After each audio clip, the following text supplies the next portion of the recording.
college recruiting reels, highlight films you'd see on sports news programs, and just simply highlight films for fun. Sports Broadcast Solutions also provides raw footage and live streams if you'd like.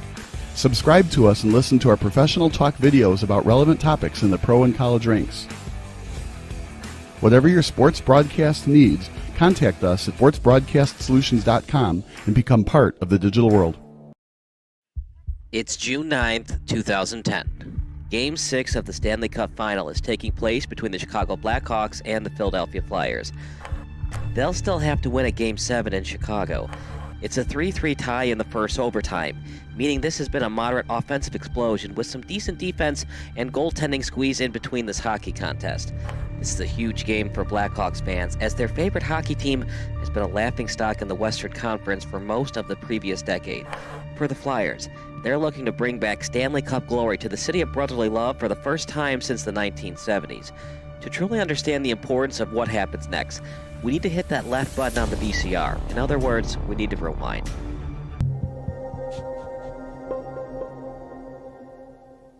The Blackhawks are an overtime goal away from cementing their legacy in NHL history. But for a franchise who used to not even televise its home games, this seemed like a pipe dream even 5 years ago. Known for his severe cheapness, Blackhawks former owner Bill Wirtz decided to cancel all home broadcast agreements with network and cable television outlets in 1992. According to Wirtz and the Wirtz Corporation as a whole, home broadcasts were, quote, unfair to the team's season ticket holders, unquote. And as crazy as this decision was by Wirtz, fan attendance increased during the mid-1990s.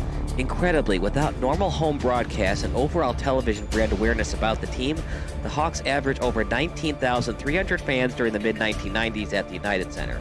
This is how it worked. WGN and other media outlets couldn't broadcast the Blackhawks games at the United Center. But if a national broadcasting network such as ESPN decided to telecast the game, a Blackhawk fan could purchase HawkVision, a subscription network worth $29.99 per month. Then you could watch the ESPN broadcast of Blackhawks vs. Red Wings at the United Center on normal cable television. It was pretty confusing, to be sure, and as you know, the internet wasn't big back then. If you were a big hockey fan and wanted to know about the Blackhawks, you either had to go to the game or wait for the hockey highlight on SportsCenter. Even then, hockey coverage wasn't big on ESPN, so it was in your best interest to purchase a ticket at the UC. So the fans kept supporting the Blackhawks even though they couldn't watch their favorite team on TV. However, the product on the ice wasn't so great. As if it were a curse from the hockey gods, the Hawks kept finding different ways to choke in the playoffs. An original six team, the Hawks were at one time the second most cursed original six franchise. The New York Rangers went titleless from 1940 until 1994, and the Hawks now find themselves in the same place as the Toronto Maple Leafs. The Maple Leafs and the Hawks have not hoisted Lord Stanley's Cup since the 1960s decade. For the Hawks, it's been even worse. They haven't won it all since 1961, and before that, Chicago went 23 years without hoisting the Cup. The Maple Leafs have been a borderline disaster since 1967, but at least the Leafs were a dynasty in the 60s. The Hawks were lucky to even win the 1961 Stanley Cup. So yeah, the Hawks have pretty much been mediocre or worse since 1961. However, there were moments when the franchise seemed destined for championship glory. The worst moment for Chicago hockey fans was the 1971 Stanley Cup Final against the hated Montreal Canadiens. Without air conditioning at Old Chicago Stadium, the Hawks were the home team during Game 7 of the Finals against the Canadiens. Jumping out to an early 2-0 lead, legendary netminder Tony Esposito couldn't stop Jacques Lamar's 60-foot-away snapshot, giving the Canadiens their first goal of the contest. Chicago Tribune writer Bob Verdi said there was a humid haze hung over the ice, but Esposito refused to blame the rink's lack of air conditioning on the soft goal he gave up. He had a point, since Lamar's shot was nearly from the center line. The Canadiens never looked back and scored twice more to upset the Hawks and win 3-2 on Chicago's home ice. Since then, the Hawks have never been closer to winning the Cup as they were that day in 1971. That is, until tonight anyway. As painful as it was in 1971, Hawks fans who were still alive in 1992 had to be devastated at what happened next to Ed Belfour and Dominik Hasek. Incredibly, Eddie the Eagle Belfour and Dominik the Dominator Hasek were both on the Blackhawks at the same time. Two future Hall of Fame goalies were both on the Hawks, and yet the franchise still couldn't win a Stanley Cup with either netminder. Belfour was the starter during the brief Belfour-Hasek years.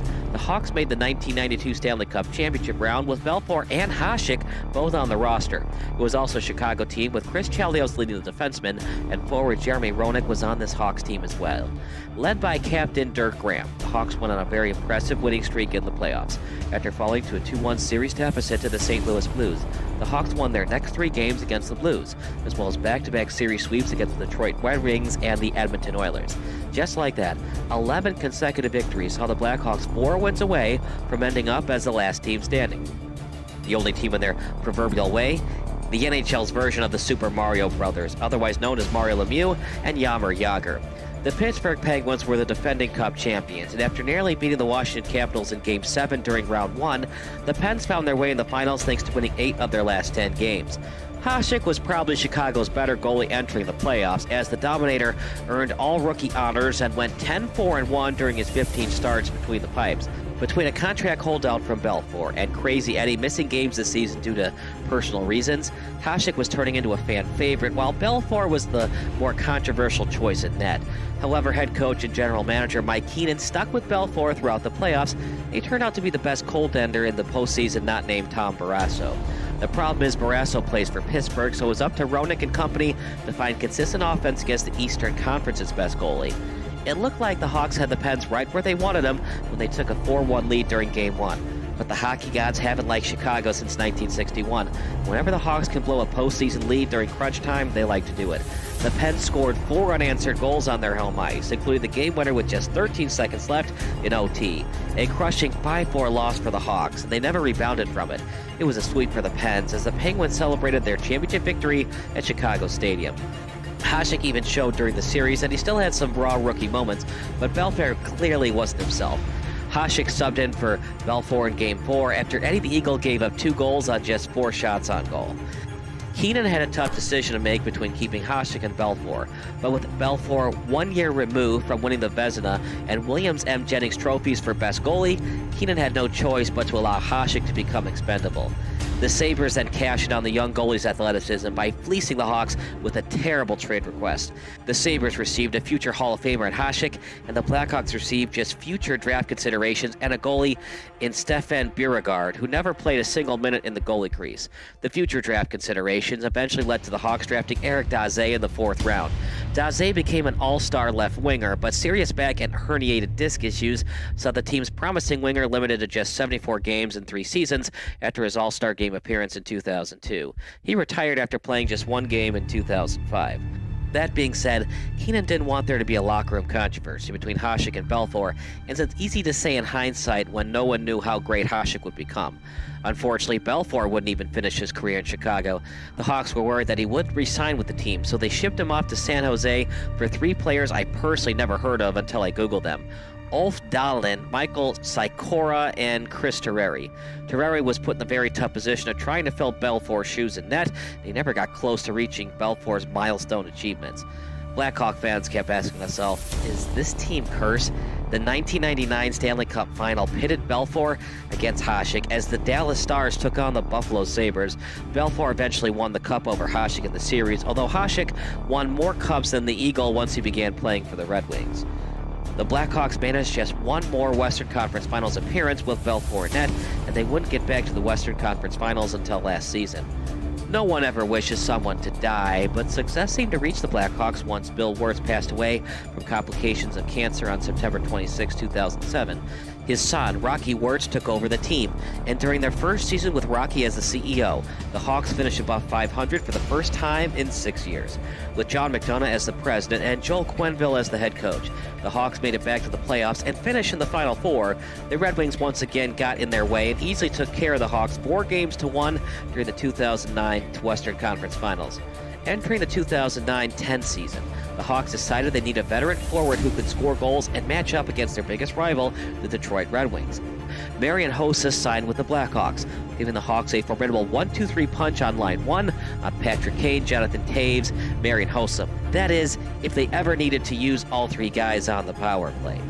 The Hawks were a tough team to beat in 2010, and they finished just 1 point shy of the Western Conference leading Sharks, but the Hawks were the better team in the Western Conference Finals and swept the Sharks to make it to the Stanley Cup Final. Their opponent was an unlikely one, the Philadelphia Flyers.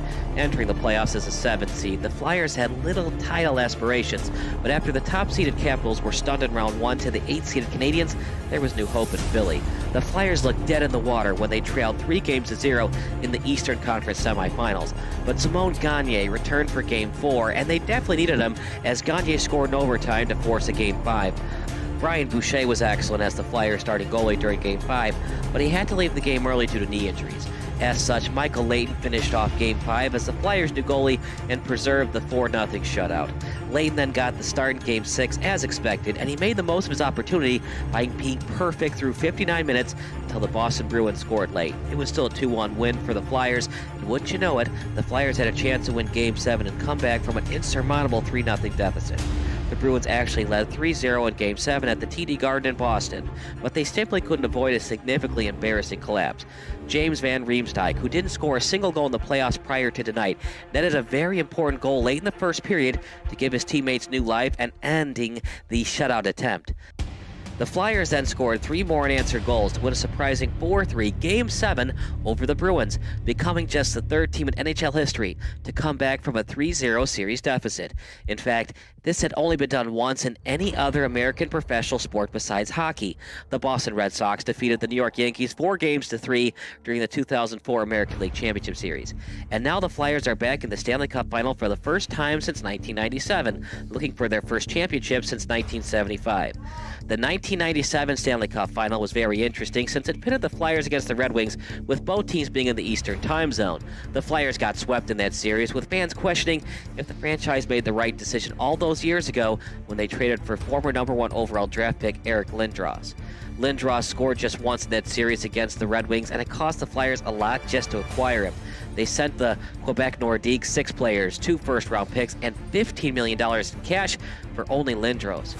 The Nordiques eventually moved to Colorado, with the future Hall of Famer in Forsberg helping the Colorado Avalanche win 2 Stanley Cup titles. What did Lindros contribute? Just 1 goal in his lone Stanley Cup final, and his constant bad luck of suffering concussions, he suffered 4 during his career in Philly, inevitably led to him being traded to the New York Rangers. The Lindros trade was a huge gamble for the Flyers, and it cost them much-needed role players they probably could have used during their playoff runs in the late 90s and early 2000s. However, the Flyers probably wouldn't have made it to the finals without Lindros in the lineup, so there's a lot of give and take when debating if Philly should have traded for the future Hall of Famer. In a weird twist of fate, the Rangers tried to trade for Lindros, which would have included goalie Mike Richter. Richter was huge down the stretch for the Rangers during the 1994 Stanley Cup Final, which they won, so Rangers fans are probably very happy with the trade with Philly that was finalized prior to the Rangers calling up the Nordiques. But the Flyers are finally back in the Stanley Cup Final, in large part due to the Flyers getting defenseman Chris Pronger in another blockbuster deal with Anaheim. It cost Philly 2 players and 2 first-round picks. History tells us that the Flyers love sacrificing the future for winning now, but this time around, it has paid its dividends in a big way. Pronger's 14 playoffs assists have allowed the Flyers to be 1 goal away from forcing a Game 7 in Chicago, their closest to a title in 35 years. The trade for Pronger was definitely an immediate success. Layton's 3 shutouts in the Eastern Conference Finals prove that he deserves to be in the league, but is he a franchise goalie? Not so much. One of the reasons that the Blackhawks are a goal away from the title is Layton can't recreate his magic from the previous round. In fact, Boucher relieved him in Game 2 and Game 5 due to erratic play, but head coach Peter Laviolette decided to stick with Layton in this pivotal Game 6. And to be honest, the Flyers felt comfortable about tonight. Both of their wins in the series were at home, and with the Hawks being led by 2 players under the age of 25 in Kane and Taves, they don't have a lot of experience in this pressure situation. It's up to former #1 overall draft pick Patrick Kane and Captain Taves to finish off the Flyers. Otherwise, it's back to Chicago for a winner-go-home Game 7, and Blackhawk fans know all too well how that panned out back in '71. Sharp knows all too well how this Blackhawks team has stunk over the years, as he joined the team during the 2006 season, and remind their fans of Broad Street bullies who won back-to-back cups in the 70s, or will the Blackhawks finally appease the hockey gods and give their fans a much-deserved championship? It's golden goal format, and Patrick Kane has the puck deep in the Flyers' end. Welcome to a moment. Thanks for watching our NHL version of Rewinder. Make sure to comment below and subscribe to Sports Broadcast Solutions.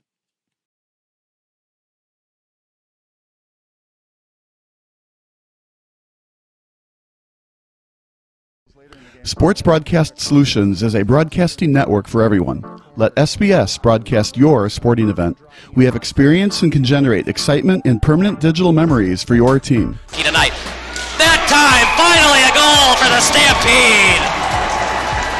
We have professional videographers using high-definition modern-day cameras, color analysts, and play-by-play announcers with state-of-the-art, classy graphical scoreboards to keep you updated. Plus, we have commercials to advertise your team, club, or sponsor, and us. Plus, we do pregame and postgame interviews.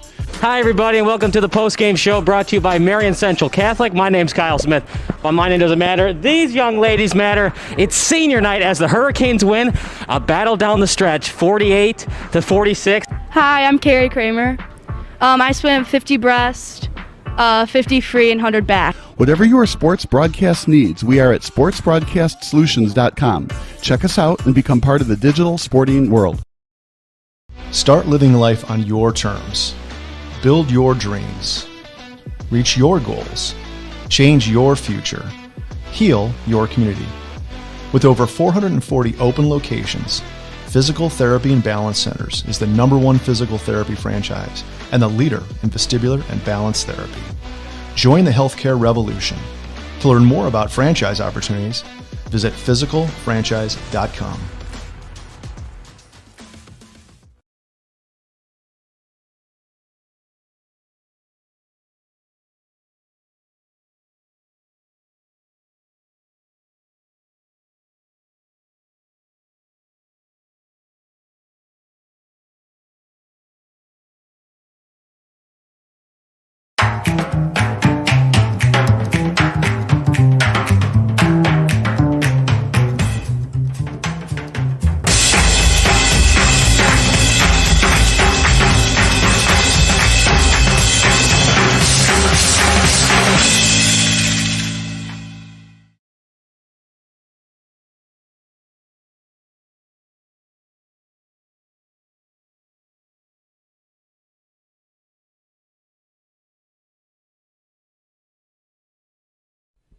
Sports Broadcast Solutions is a broadcasting network for everyone.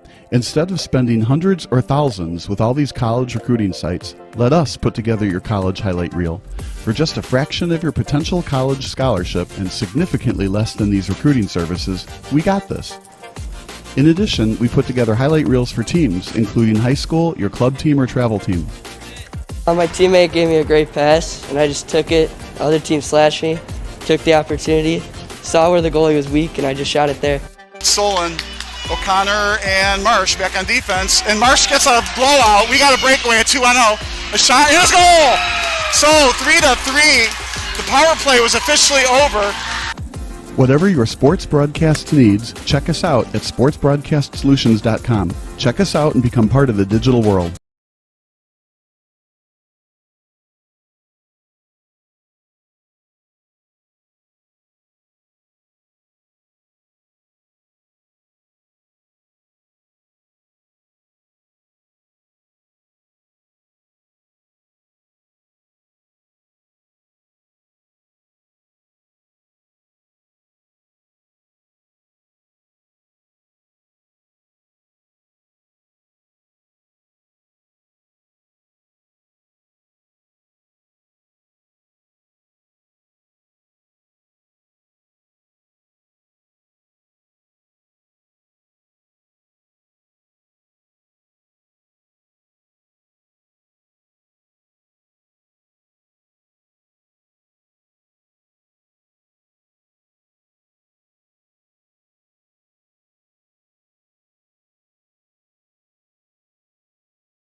Solutions.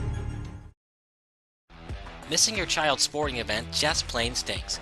But you don't have to worry about that anymore, thanks to Sports Broadcast Solutions. SBS is a live broadcasting network, as well as covering your on-demand needs, recruiting videos, highlight reels, and much, much more. We can broadcast live to any website, and we also post as much on-demand content as you need. For more information about SBS, check out our website at sportsbroadcastsolutions.com. Sports Broadcast Solutions, a broadcasting network for everyone.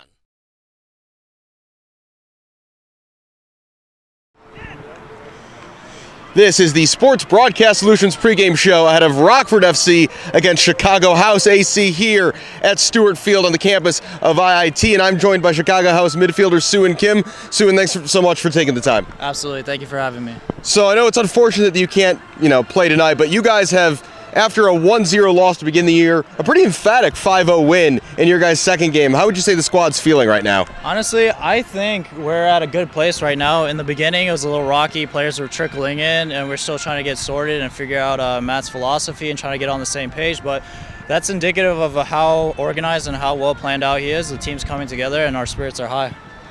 You're one of a few holdovers from last season, guys who were part of the NISA squad last year, now playing in Midwest Premier League. How important have you guys been, do you think, to that transition? How much has Matt leaned on you guys to kind of be leaders? As you mentioned, new guys coming in, it feels like every week, to kind of be a stabilizing force. Sure. Chicago House is it's big for us. When we were brought in by Peter Will, a lot of the core guys came with a mission and a goal, not to just be another pro team, but to have our own identity and our culture. So the 4 or 5 guys that returned this year, I think it's crucial to continue that culture and lay out that foundation and teach the new guys what we're about. So I think it's very important. You mentioned how important that culture is to continue. How would you describe the culture you guys are trying to build here with this team? We're a small club, so we bring in a lot of locals. We fight with grit, and we would like to have a sense of style in how we play, and we're a community-based team. So Peter's done a great job of being outreach to local companies and sponsorships, and we play for the city. We really try to have that sentiment around us. Well, looking forward to seeing the team on the field tonight and Sunday. Hope to see you back out there soon. Soo and Kim, thanks so much for your time here ahead of the game. I'll be joined with Kyle Smith for the broadcast coming up next here from Stewart Field. Sports Broadcast Solutions is a broadcasting network for everyone. For those of you that just want raw footage of your sporting event, but no play-by-play or color commentary, you just need us to live stream video from the event over the internet. We will live stream your event on YouTube on our Sports Broadcast Solutions channel. In addition, we also have a dedicated channel on YouTube for live streaming at SBS Livestream. And if you need multiple channels, we can utilize Facebook Livestream and Instagram Live on our channel as well.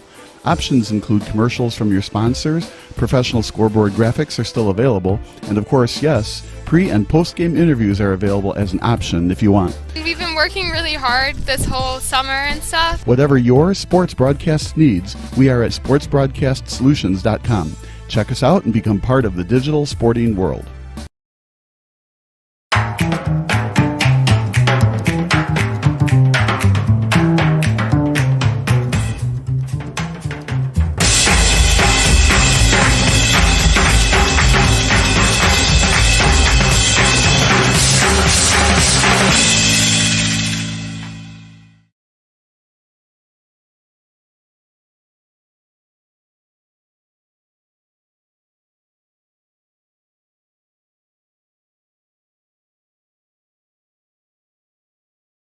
This is tomorrow. Tomorrow, very early, someone will go on her first ever run. Right after, Shelly-Ann will run the 100 in under 10 seconds. By lunchtime, a shoe will grow from a seed. The WNBA will surpass the NBA in popularity. This tennis legend will launch her own video game. Also, tomorrow, we will all finally respect athletes' mental health. A woman will run a marathon on Mars. Tomorrow, we will celebrate new champions. And one sport is declared a human right. Tomorrow will go really crazy. Marie Antoinette will score 7 in 7 minutes. Guy will land a 16-20. LeBron will score 120, and I don't know what this is, but it looks amazing. Of course, the internet will break. Well done, tomorrow. Can't wait to see what's next.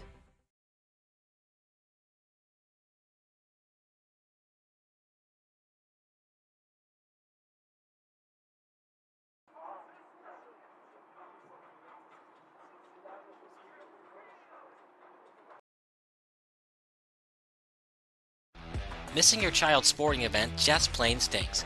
But you don't have to worry about that anymore, thanks to Sports Broadcast Solutions. SBS is a live broadcasting network, as well as covering your on-demand needs, recruiting videos, highlight reels, and much, much more. We can broadcast live to any website, and we also post as much on-demand content as you need. For more information about SBS, check out our website at sportsbroadcastsolutions.com. Sports Broadcast Solutions, a broadcasting network for everyone.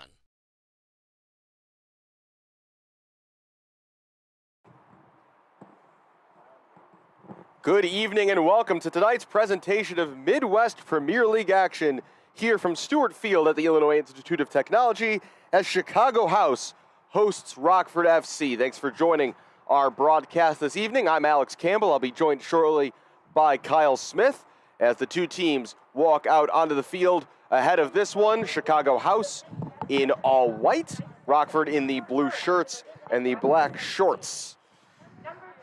Wasn't a great trip for Rockford today. There was traffic all over the place, all I-90, I-355, you name it. But we got Rockford against Chicago House AC. It's a beautiful night for soccer. It's a little bit cold for my liking this summer, but that means it's great weather for soccer. The trade-off I will make is the sprinkles, the light rain we had blowing through the Chicago area this afternoon have gone. They've left a light breeze behind as we take a quick look here at the starting lineups for each team. First, for the visiting Rockford FC, in goal is number 1, Carson Davenport. Number 2, Wei Tu. Number 4, Christian Batangelo. Number 9, Sebastian Bugari. Number 10, Eric Manriquez. Number 11, Pedro Acosta. Number 12, Ivariste Kakosi. Number 17, Burton Bugari. Number 20, Sigifredo Perez. Number 26, Connor Patton. And number 36, Waleed Shahibi. For Chicago House, in goal is the veteran number 33, Vlad Velikin. He's joined by number 5, Guy Diotti. Number 7, Adam Mann. Number 8, Shannon Seymour. Number 12, Shaquan Reed. Number 14, A.R. Smith, the captain this evening. Number 15, Kabani. Number 23, Alex Salvino. Number 25, Musa Morris. Number 24, Damon Almazan. And number 99, Florian Huador.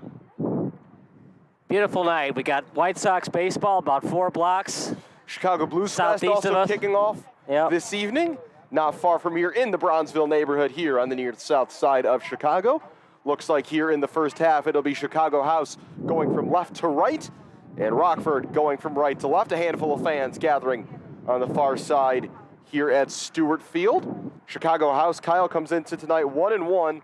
Dropped their opener 1-0 to Steel City, but then an emphatic 5-0 win on the road against Edgewater Castle as they look for their first home win tonight. Yeah, I was at that game against Steel City. Steel City really stole away that win. I know that's kind of cliche to say, but Vladdy Velkin was excellent except for one play. A bad angle shot that somehow got past him, and when you don't have the offense, sometimes that's how soccer goes. Sometimes really that's how hockey goes, but that's been the story for Chicago LCC. Sometimes they get the best of offense, sometimes they don't. I think you kind of want to meet in the middle tonight. 1-goal, 2-goal should be able to beat Rockford. I think 2 goals would definitely do it.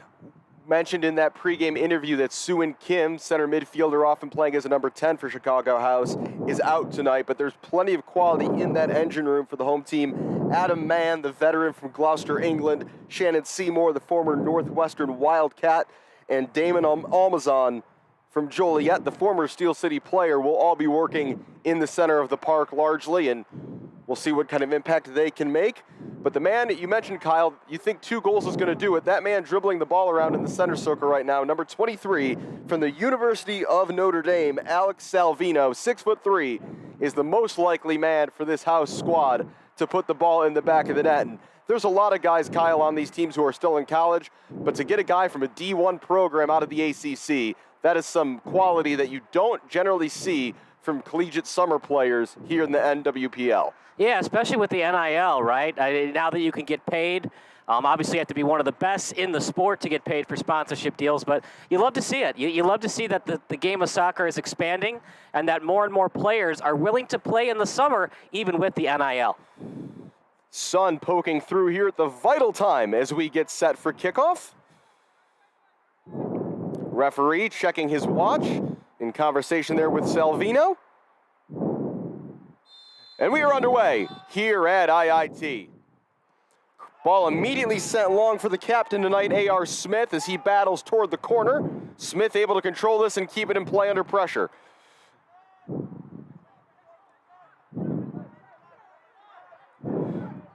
Back for one of the center backs, that's Guy Diotti. Looks for a cross-field ball. Almazan trying to chase this down into the far corner. Damon able to control. End line crossing to the middle, and it's high and behind, but immediately they're looking for the height in the middle of Alex Salvino, who had made a run to the near post. A strong opening salvo there from the hosts. I laughed because I thought it was in the back of the net. It got a weird ricochet. You don't really see that off a shot that missed entirely. I'm like, there's no way he scored. And, of course, my initial thought was correct. First, and now going long are Rockford. In possession there, that's number 36, Waleed Shaibi. Yeah, a little bit lackadaisical on defense. You don't want to see that from your midfield from Chicago House AC. Hopefully they can improve later on in the game, but definitely need to win those possessions. Soccer, it's a low-scoring sport most of the time, so it's won or lost at the midfield. Looks like Rockford will be playing out of a back three this evening.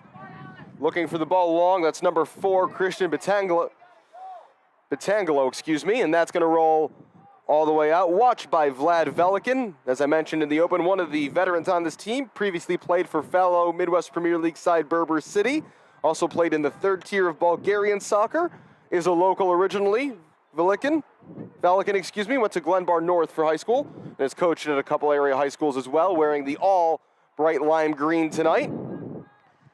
Yeah, if you score tonight, you better keep the ball and get it signed by Vlad himself if he's willing to do that with good sportsmanship. He doesn't give up a lot of goals. Possession turned over quickly here. This is Bugari. Sebastian Bugari, I should specify, his brother's on the field as well. Cross-field ball to the far side. Looking for the right wing back. That's number 11, Pedro Acosta.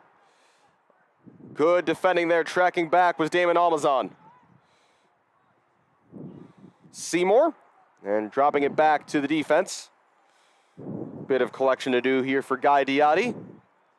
On the right side of the back. Surprisingly, it's very sunny at 7 o'clock. Now we're getting closer to 7:15.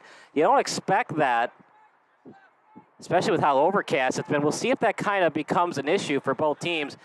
Nice dummy there. Overcast. House tried to work through the lines. All the way back now to the keeper, Davenport. Almazan continuing to put on the pressure. Yeah, lots of pressure here from Chicago House, and Davenport has no choice but to clear that into the benches for a House throw. Not a bad decision. I mean, he was beat on the play. Worst thing you could have is a turnover deep in your own end. Sometimes it's okay to kick it out of bounds and reset. Florian Wador, the native of Eubon, France, the left back tonight with a throw in there. Diotti. Looking down the near side for tonight's right back for House, that's Shaquan Reed. Ball came up just a bit short. Reed working hard to win it back. Diotti lets it slip by. Could be a countering chance here for Rockford. Shaibi straight ahead. Doesn't have much of an angle, and an excellent challenge there by Guy Diotti, saving a goal-scoring opportunity after a turnover in their own end. Big heads-up play there by the center back, and it's a corner, the first of the night for Rockford. That's when you know you have confidence as a defender. If you don't have confidence, that could be a slide tackle, maybe even a yellow card. That time, it was a legal slide tackle and a great defensive play. Ball curved in toward the far post. Knocked out of his hands, Velikin. Got a touch to it, but no trouble for now as Rockford are forced back into their own half. Betangelo, lots of time. Will go back now for Carson Davenport.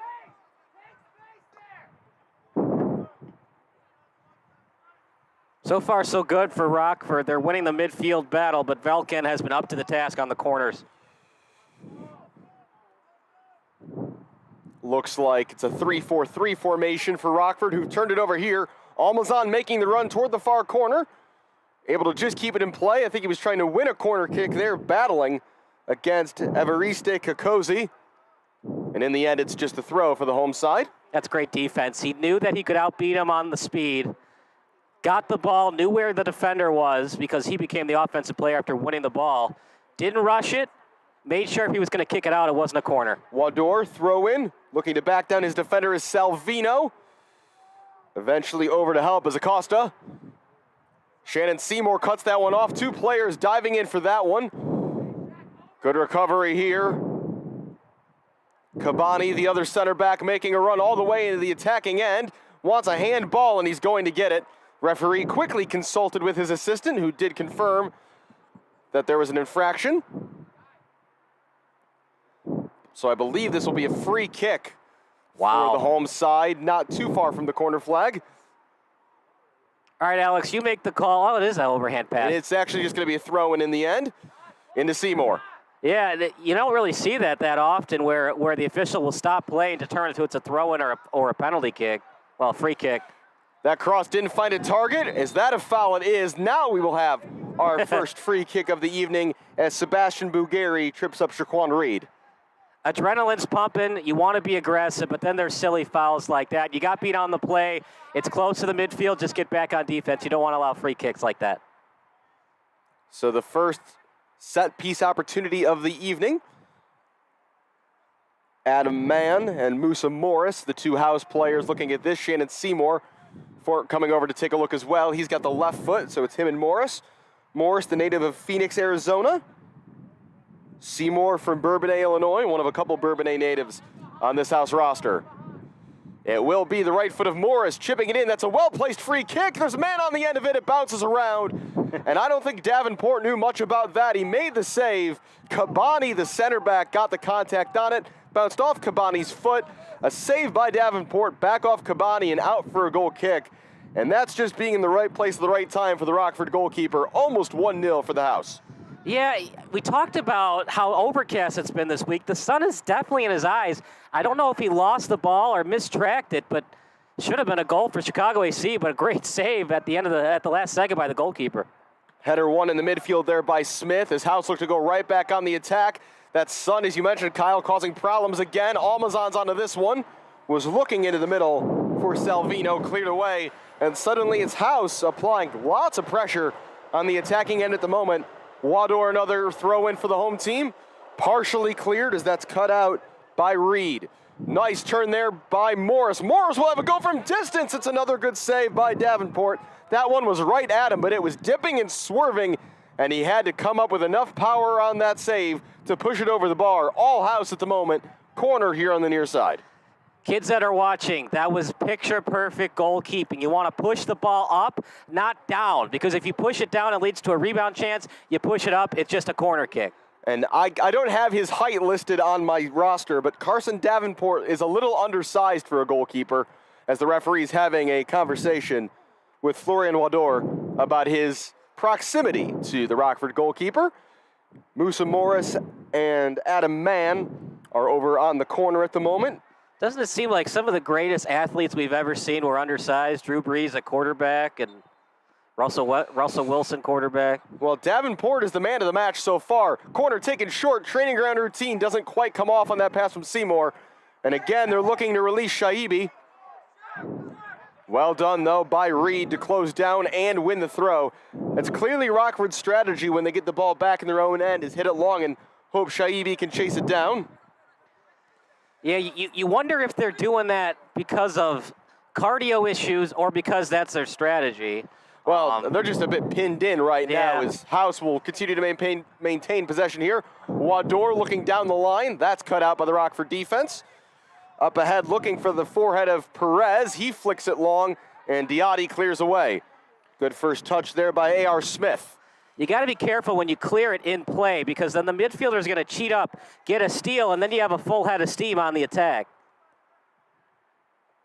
One back again, this time by Mann, who clears away. So we approach 10 minutes played here in the first half at Stewart Field. Thanks for joining us alongside Kyle Smith. I'm Alex Campbell. Beautiful night, as Kyle mentioned earlier, for soccer here in Bronzeville, and that is a foul. That is an over-pursuant Waleed Shaibi. Number 36, looks like he's going to be the central striker tonight in that three-man front line for Rockford. We finally got some summer weather. I was wondering if we'd ever get it. Rained yesterday. It was overcast until about 5 o'clock today, but here we go. The sun's out. Kabani, long ball down the far side. Salvino trying to flick it on. Here's Seymour. Smith's got room in the middle. Was Seymour fouled? Referee says no, and a deflected shot from Smith goes wide. Last-ditch defending by Rockford. And Chicago House are wondering why they didn't get a foul. Player down for both teams. Seymour, who thought he was fouled just outside the area, is on his knees. Meanwhile, a Rockford player has stayed down flat on the pitch. Hopefully he's all right, trying to see who that is. I believe it is number 17, Bertine Bugari. It is going to be a House corner when play resumes. And I definitely thought that Seymour was brought down there. Chicago House will take the corner kick, but a free kick from just outside the 18 would have been more ideal. I was just going to say, here's the problem with that, Alex. If you call it now, you have to consistently call it. It's got to be consistent. So if it's in doubt, you just got to let it go. But the problem with that, now anytime it's in doubt, you can't make any foul calls. Corner taken short. They're going to do it again as that ball is deflected out of play. Because a free kick less than 20 feet away, well, meters, because it's a European sport. Anything less than 20 meters. Unless you can go to your grave knowing that was a foul, as an official, sometimes you just got to let them play on. Man in swinger, far post, right on top of everyone. Defensive header won well by Rockford, but they can't get it clear. Morris, edge of the penalty area, looking to get toward the end line. Still Morris gets a cross away, goes through everyone, unable to find a teammate or a defender. Almazan will chase this down on the far side, looking to get it back to the middle. Kabani, back now for Reed, and House will reset. All 10 outfield players in the attacking half of the field. Kabani, both center backs for House so far tonight, looking very comfortable in possession. Home team have turned it over, though, at the moment. Connor Patton trying to turn out of trouble, and he wins the throw. Well, we talked about the midfield play. Rockford was taking him to him the first 5 minutes, and it's been all Chicago House AC. And if not for the goalkeeper for Rockford, it would be 1-0 Chicago right now. Definitely the two best chances of the game. They are the only two shots on goal we've seen so far in House's tally. It's just such an advantage to be playing at home, especially in Chicago, how terrible the traffic was for Rockford. And, you know, the weather is a factor as well. When you practice an overcast, you're used to it being overcast, and now it's completely different. You're on the road, you're getting beat in the midfield. These are all factors as we get later on in the game. Turnover here and looking for the quick switch to the near side. That's cut out by Reed. Man, back to the goalkeeper. Plenty of composure there from the English veteran. Got to be careful here, House. Diatti. Back for Kabani. You definitely see Rockford. They're not pushing as much on offense. Trying to conserve that energy as we get later on in the ball game. Pass forward cut out there by Way 2. The far side goes Kokosi. Patton. Broken up by Seymour, who looks to be okay after going down a minute ago. Smith with room to turn. Here's Morris. Morris, one-on-one. Defender gets the better of him that time. Looking to quickly counter. Here come Rockford. Sebastian Bugari. Bugari. Down the line for Shaibi. That cross is blocked. That's a good idea. Even though the defender was right in his way, that's a shot to the shin, and you wonder if the defender's going to do that again for Chicago House. Bugari, nice turn. Man sliding challenge. Man pleads his innocence. Referee disagrees. Free kick, Rockford. Yeah, it doesn't get much more blatant than that, unless he actually tripped him. But, yeah, that's definitely a foul. He's going for the legs, not the ball, and it's a foul against Chicago House AC.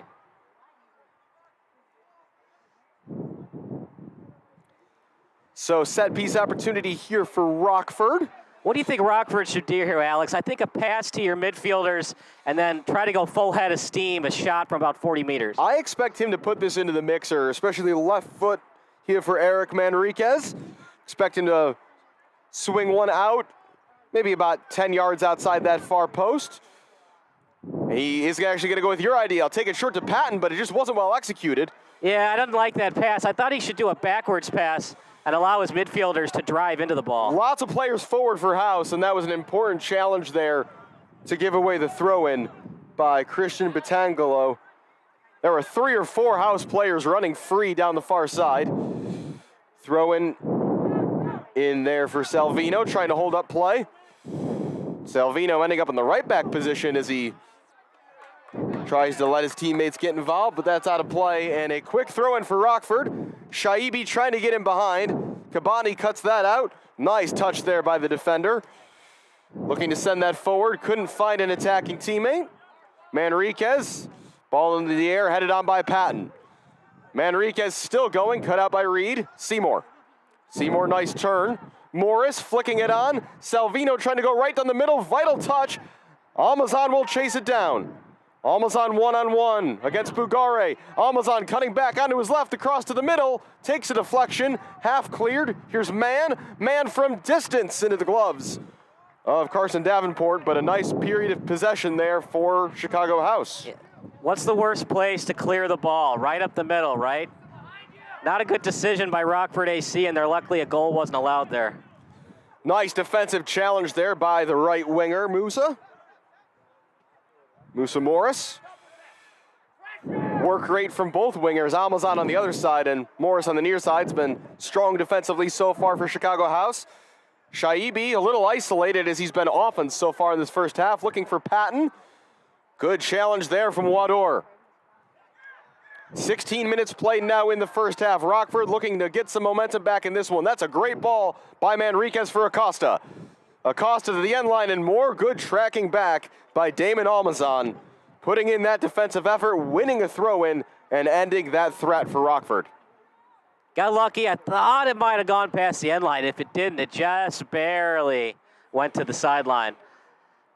So Wador will have to be careful here with this throw-in.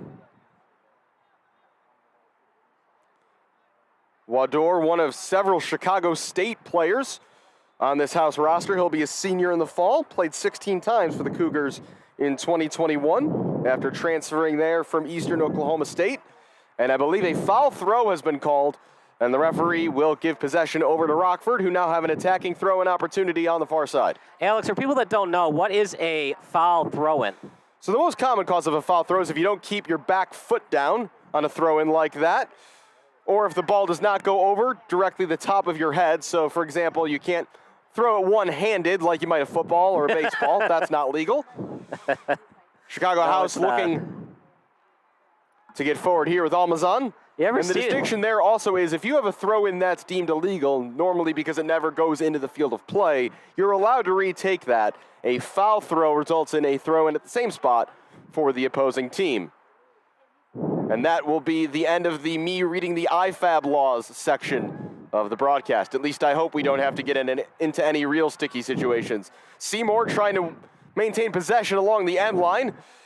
Headed on, and again, Shaibi being asked to do a whole lot of running, Kyle, in the first half of this first half. A bit of a thankless job so far for Rockford striker. Yeah, that might be by design by Chicago House AC. Try to get him running, get him tired, either force a sub or force him to be lackluster playing ability in the second half. Yeah, the way the game's going so far, I would not be surprised if he's the first player we see subbed out later in this one.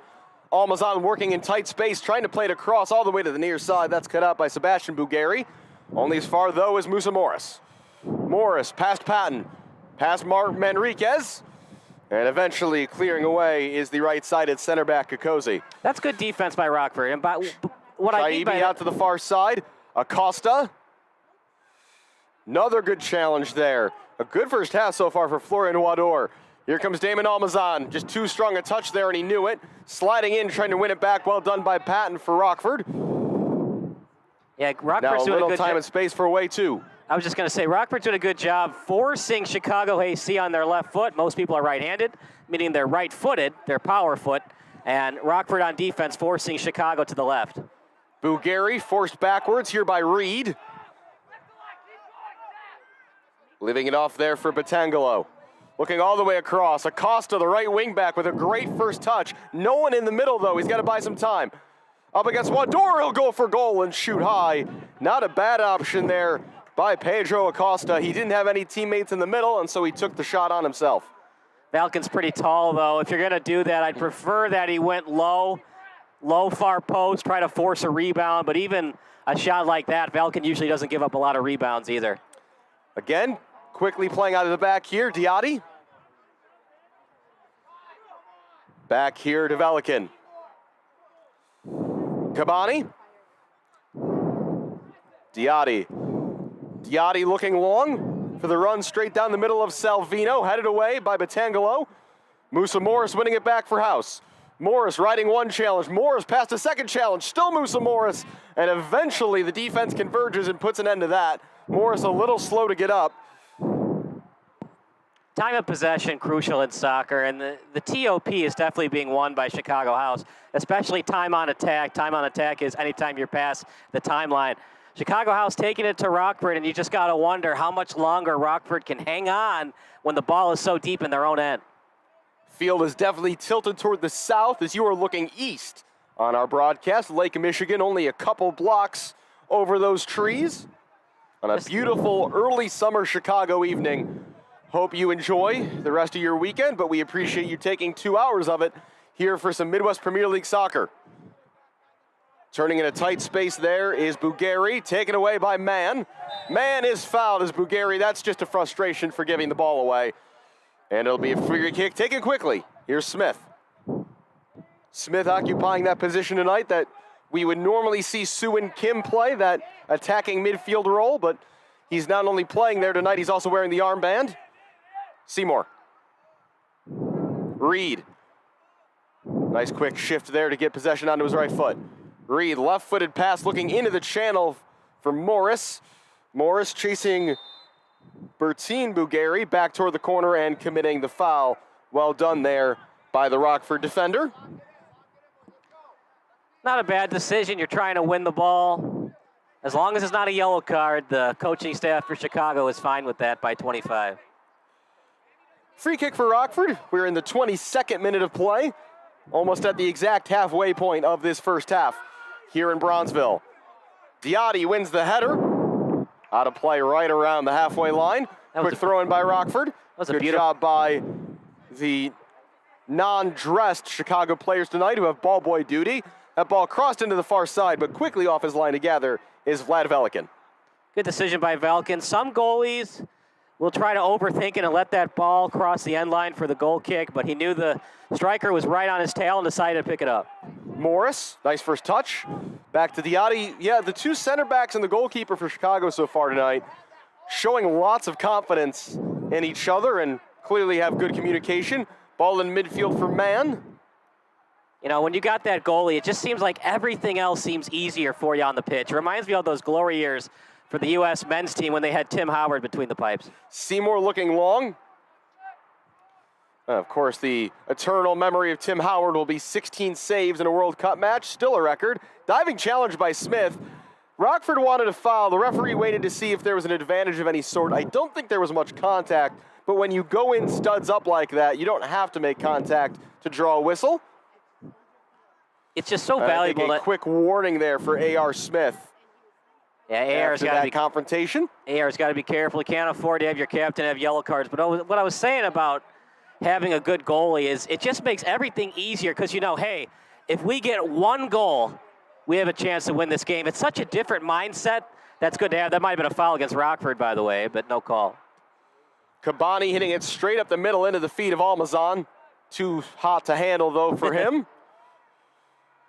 Acosta. Lifted into the air by Kokozi. Kabani wins the header and finds Mann. Mann playing in nominally the number 6 position tonight, despite the number 7 on his back.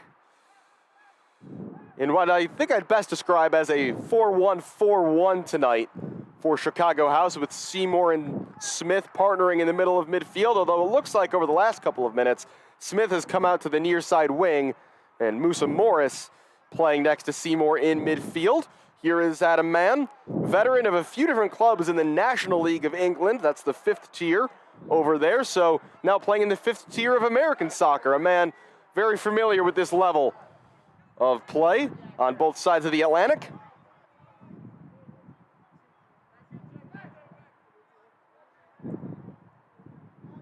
Mostly played for his hometown team of Gloucester on the west coast of England. Pressure there applied by Salvino.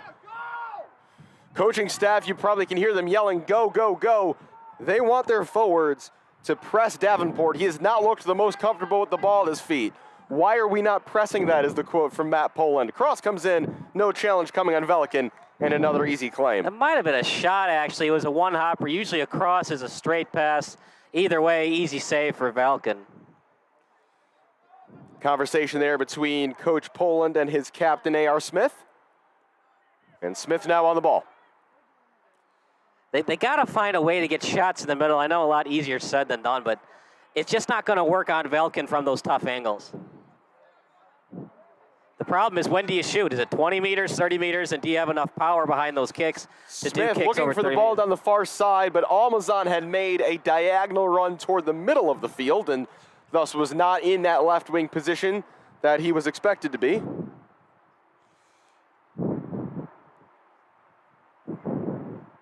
Throw in on the far side here.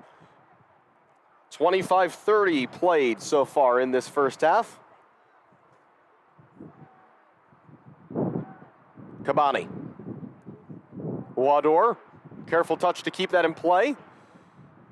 Throw in for Chicago House. A few more fans have filed in.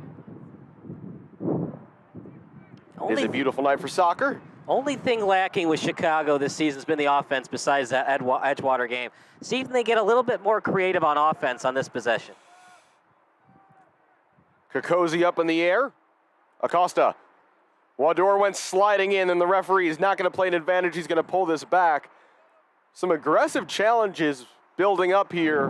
No yellow cards shown yet in this game, but that might be a bit of a warning for Florian Wador. You know, both teams are trying to figure out this Sir, and the Sir's letting some things go. He's not letting hip checks go, but if you're placing your shoulder on the other player's shoulder, he's letting that go a little bit. So it is a free kick right along the sideline on the far side for Rockford. Seymour able to cut that off. Seymour, the former Northwestern Wildcat, finding Smith. And now Kabani. See, I didn't like that free kick. It gave Chicago House time to regroup on defense. If you're going to call a free kick there, call it right away and don't allow Chicago House to regroup and set their D. Kabani striding, into midfield. Flag will go up on the near side, offside against Smith. Smith, who graduated from Butler University in 2017, scored 3 goals and made 5 assists in his time there. Chicago area local, went to Marion Catholic High School, played in the Chicago Fire Academy for a time, and this is his second year with Chicago House. One of those very important veteran players to the transition of this program from NISA to the Midwest Premier League that Sue and Kim referenced in that pregame interview. Yeah, I bet that Kim is not happy he can't play tonight, but better be safe than sorry.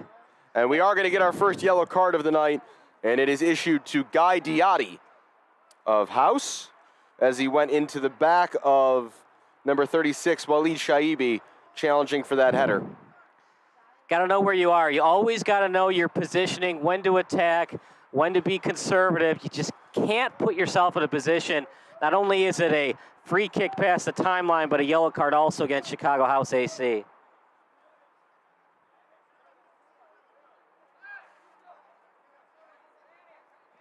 Yellow card.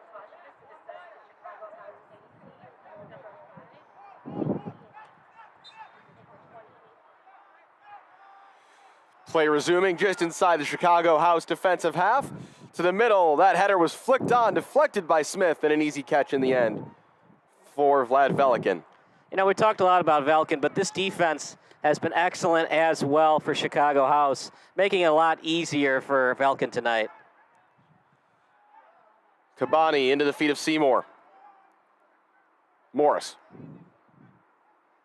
Morris turning on the dime. Wador, back for Morris. Morris, nice first touch there, creating some room between him and Manriquez. Seymour. Chicago House look to be building something here. Almazan on the far side. Strong challenge there from Bugari, and Rockford get it clear. Diotti's got to be careful now, particularly on a yellow card. Does well there to deal to deal with Shaibi as they work it back to Velikin.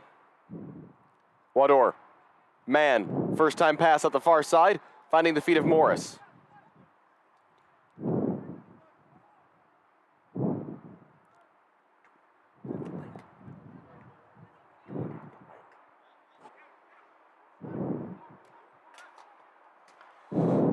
Working back now all the way to the keeper.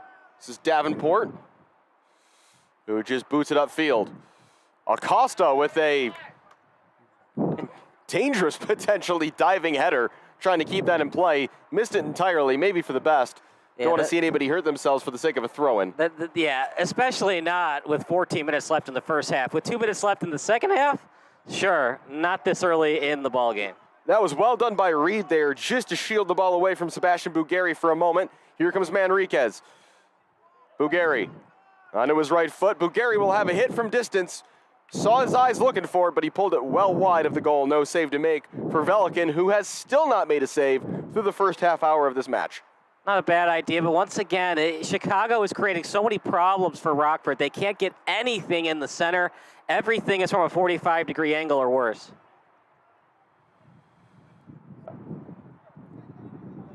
Again, the House center backs with time on the ball. Diatti directing traffic. And in the end, just goes short for man. Almazan, who's come over to the right side now, as House continue to mix up their positioning a bit. Turned over, and now here come Rockford. They've got numbers. That ball behind Acosta, though, and that'll allow House to catch up a bit. That ball comes across, faded away by Diatti. Manriquez. It's time for Rockford to consider shooting from 30 Rock meters Island away. line goes by in the background. As it travels between the White Sox stop and LaSalle Street Station. Manriquez, pressure there by Salvino in his own half. House have won it back. Referee plays advantage for a foul on Salvino. Morris turning and waiting. Manriquez, who committed that foul, has stayed down behind the play. Here's Smith. Smith, was he fouled? Referee says no. Back the other way go Rockford. Sliding challenge by Morris and a throw-in on the far side. Yeah, I thought that was a foul. Looked like he got all leg. No ball, but no call. You got to be attacking the ball. If you get legs first, they're going to call it on you every time. Almazan looking to turn that, but strong header as flying in came way too. So, Alex, we've got a turf field versus a grass field. People that are young soccer fans watching, what's the difference between playing soccer on a grass versus a turf field? Well, there's definitely differences. The ball's going to bounce generally a lot higher off a turf surface, particularly one like this one that's a little bit newer. It can be easier on your legs in terms of the process of running, and, it might not feel as hard to walk or to run on, but your feet can get caught in it sometimes a little bit easier, and you got to be careful when you're sliding not to get turf burn. But it's one of those things. A good grass field's better than a good turf field, but a good turf field's better than a bad grass field. So got to take what you get in the Metro Chicago area with the changing of the seasons, especially the winters. Maintaining a grass field's incredibly difficult and expensive. Morris going for goal from way out. The keeper was off his line. I admire the effort, but it was more of a field goal than a shot on goal. It's out for a goal kick. It's a good idea. You just wish he was Lionel Messi, but he's not. I love Morris. Good idea. If that was Messi, he might have scored. In the soccer world, I most associate goals from that range with Wayne Rooney, England legend, is the only guy I can remember scoring more than one of those in a career. I also vividly, as a Chelsea supporter, remember Stoke City's Charlie Adam lobbing Thibaut Courtois from 60 yards a few years back. Always worth a try if you back yourself and the goalkeeper's off his line, as Davenport was fouled by man, and a free kick in the center circle for Rockford. 33-43 on the clock. 11 minutes and change to go, plus stoppage time here in this first half.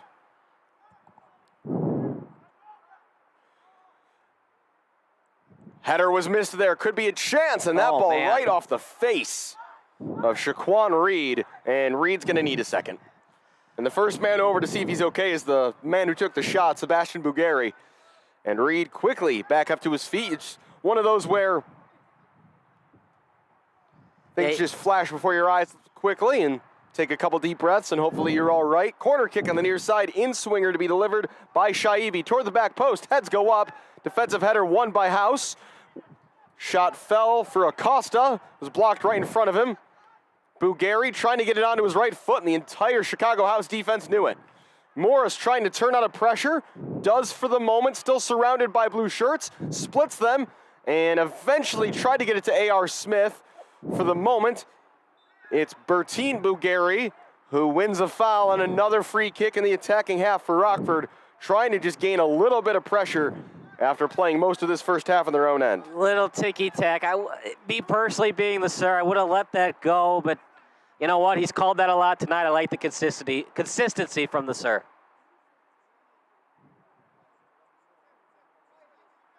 It's like we talked about, though, Alex. When you call it with 10 seconds into the match, you got to keep calling it with 10 seconds remaining in the match. It's a tough job to be the sir. Referees often don't want to call things early in the game, but to your point, it's always reassuring when, if you see, for example, a clear yellow card in the opening 30 seconds, it given as such. Manriquez, low delivery, header easily won there by A.R. Smith. Here's Morris looking to turn away from pressure again. He's got Damon Almazan up the line. Almazan up against Bertine Bugari. 2v1 there in Rockford's favor, but a foul was committed by the visitors, and it's a free kick just inside the attacking half for Chicago House. Morris has been about 9 minutes to go, plus stoppage time here in the first half. Here's Mann, almost turned immediately into trouble. Rockford's formation has also shifted a bit. It's gone from more of a 3-4-3 to a 3-5-2, as you can clearly see those two strikers pressing together for the visiting side.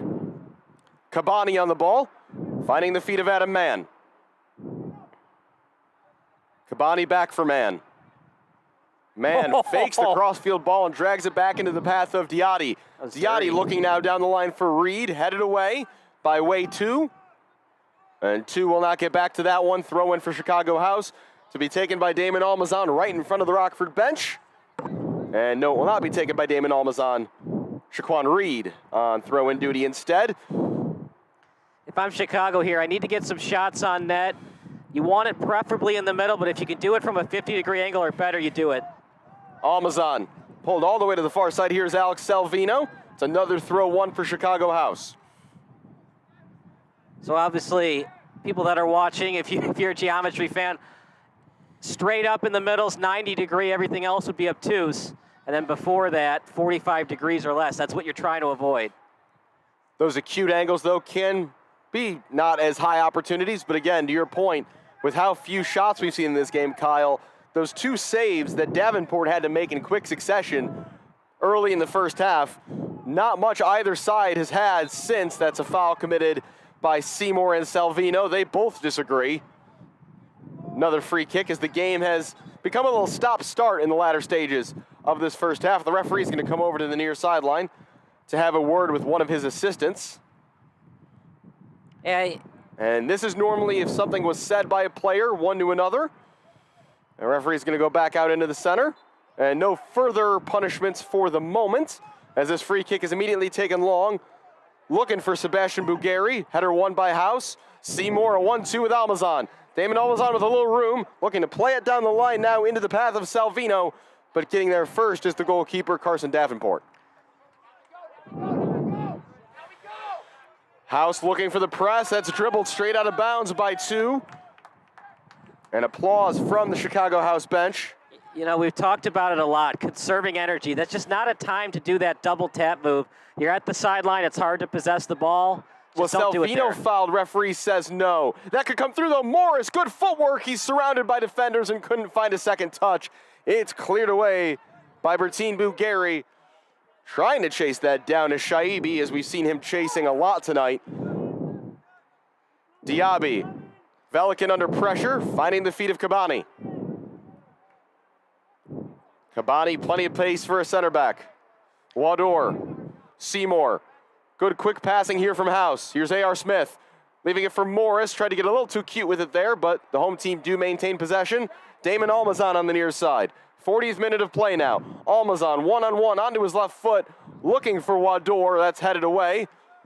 Acosta up against Wador on the far side. Acosta trying to keep this in play and does. Avoids a foul. Referee plays advantage. Acosta, time to pick a pass. Looking to the near side. Easily cut out by Reed. Could fall into the middle. Sent right back into the far side. Near side by my look. And the flag is up for offside. And I think Sebastian Bugari knew it, as he wasn't making much of an attempt to go for that ball.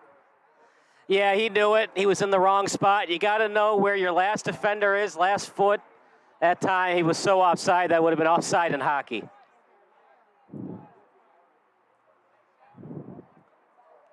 Approaching the 40-minute mark here at Stewart Field at IIT.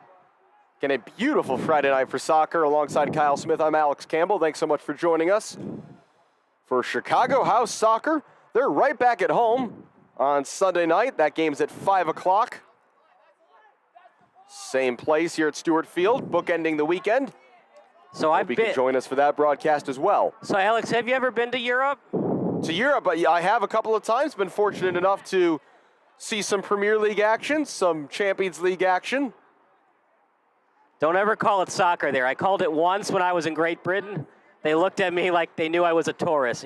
Fun fact, the soccer and football were actually used interchangeably in the UK up until the early to mid 1990s, and for whatever reason the word went out of fashion as a descriptor of the sport over there.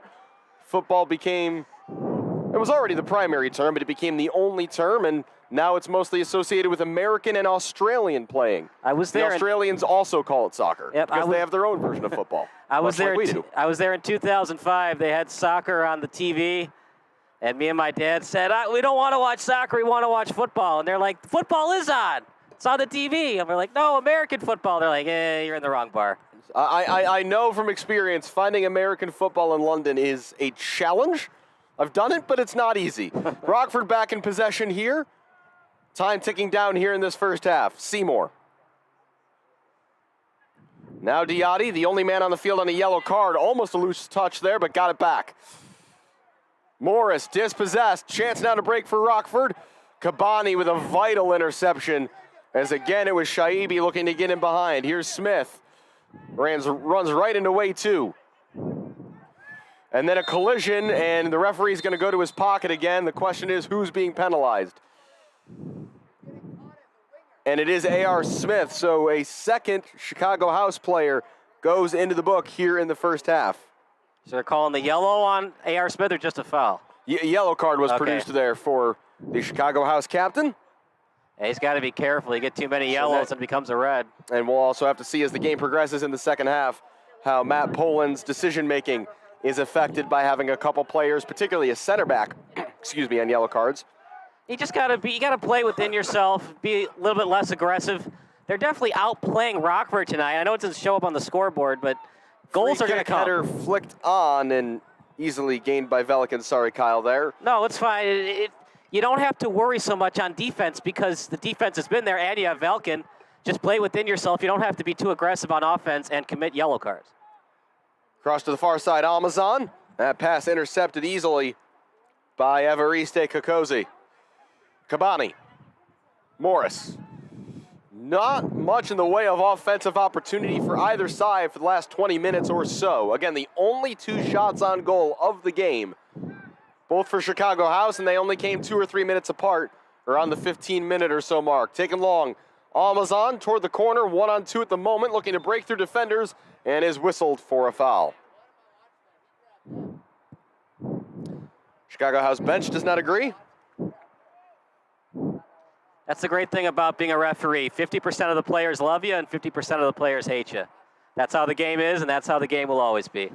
Well, if you're a referee, if both teams feel the same way about you in the end of the day, you either did a fantastic job or a really poor job. I think the referee has done an okay job managing things so far. A player, though, has now gone down for Rockford, and I'm not sure if something happened off the ball there, if that was an injury without any confrontation with an opponent. And someone from the bench is going to be called out here for Rockford. We'll take a 30-second break. You're watching Rockford against Chicago House AC here on SBS.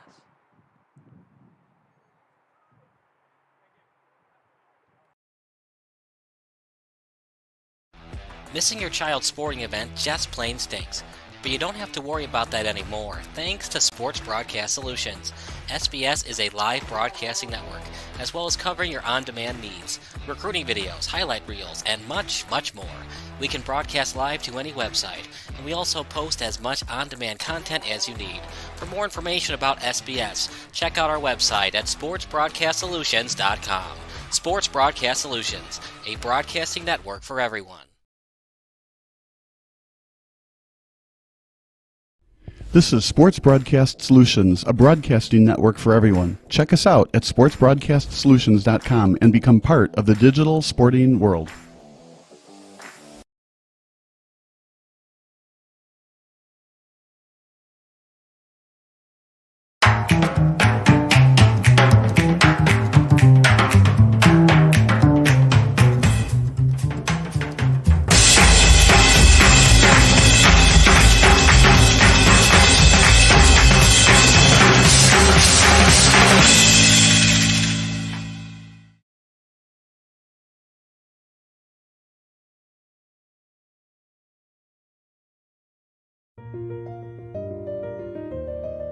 When it comes to orthopedics, we've done something extraordinary here along Chicago's North Side lakefront.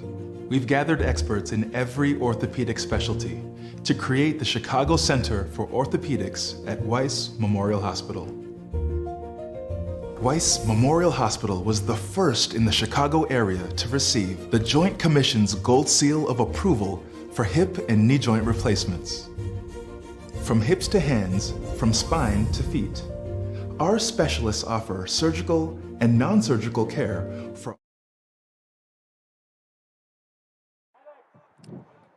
Back here at Stewart Field on the campus of the Illinois Institute of Technology, late here in the first half, we have reached the minimum of 45 minutes played. We heard that before that injury, that I believe it was to Everiste Kakosi,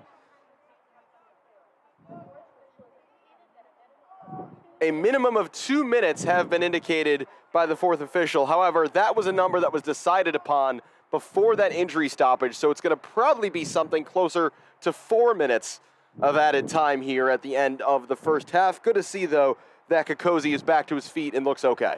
So if you're Rockford, Alex, I'll give you my opinion. If I'm Rockford, I just haven't played that well on defense. Now that I'm close to the half being over, if in doubt, I'm kicking everything out of bounds. What say you to that? Yeah, I'd say at this point you're going to probably have a little bit extra caution if you're Rockford, especially with a player just picking up an injury potentially. Get yourself into halftime at 0-0 and take it from there. Chicago House, though, would love a late first half goal. Salvino waiting for players to get into the attack. Reed trying to chase this one down. Sliding challenge by Way 2. And it's going to be a throw-in the attacking end for the home side. It's never a bad idea to kick it out of bounds, especially when you've been beat. Set your defense and then clear it when you get the ball. End line cross to the middle. And an easy claim in the end for Davenport, as getting there a step late with Salvino. See, that's been the problem for Rockford all game. They haven't been able to get the crossers they want. Every shot's been at a 45-degree angle or worse, and when you have Valkin between the pipes, that's just not going to get it done. That header flicked backwards by Kabani, and an easy claim in the end for the keeper, Velikin.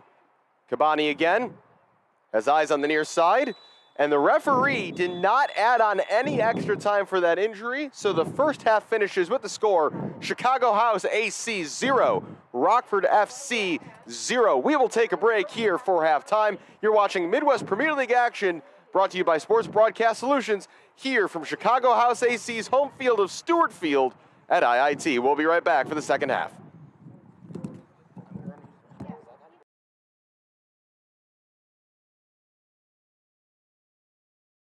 This is tomorrow. Tomorrow, very early, someone will go on her first ever run. Right after, Shelly-Ann will run the 100 in under 10 seconds. By lunchtime, a shoe will grow from a seed. The WNBA will surpass the NBA in popularity. This tennis legend will launch her own video game. Also, tomorrow, we will all finally respect athletes' mental health. A woman will run a marathon on Mars. Tomorrow, we will celebrate new champions. And one sport is declared a human right. Tomorrow, we'll go really crazy. Marie Antoinette will score 7 in 7 minutes. Guy will land a 16-20. LeBron will score 120, and I don't know what this is, but it looks amazing. Of course, the internet will break. Well done, tomorrow. Can't wait to see what's next.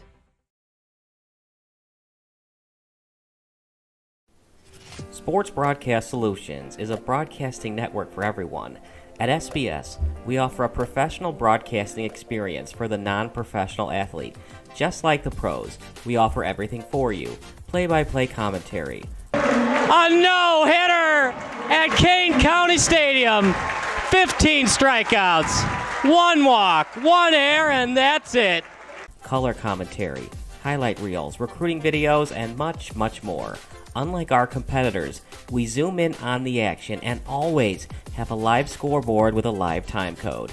If you're ready to have your next sporting event feel like CBS Sports, then make sure to call Sports Broadcast Solutions today. Our phone number is 330-957-7653, or you can go online to sportsbroadcastsolutions.com. SBS, a broadcasting network for everyone.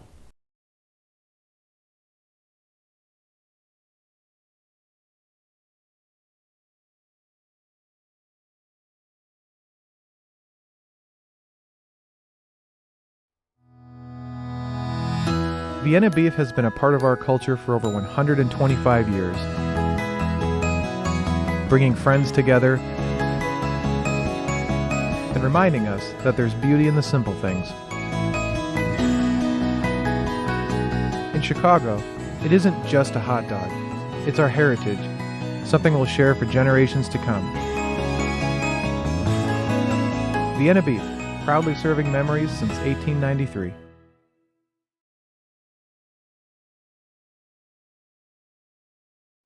Sports Broadcast Solutions is a broadcasting network for everyone.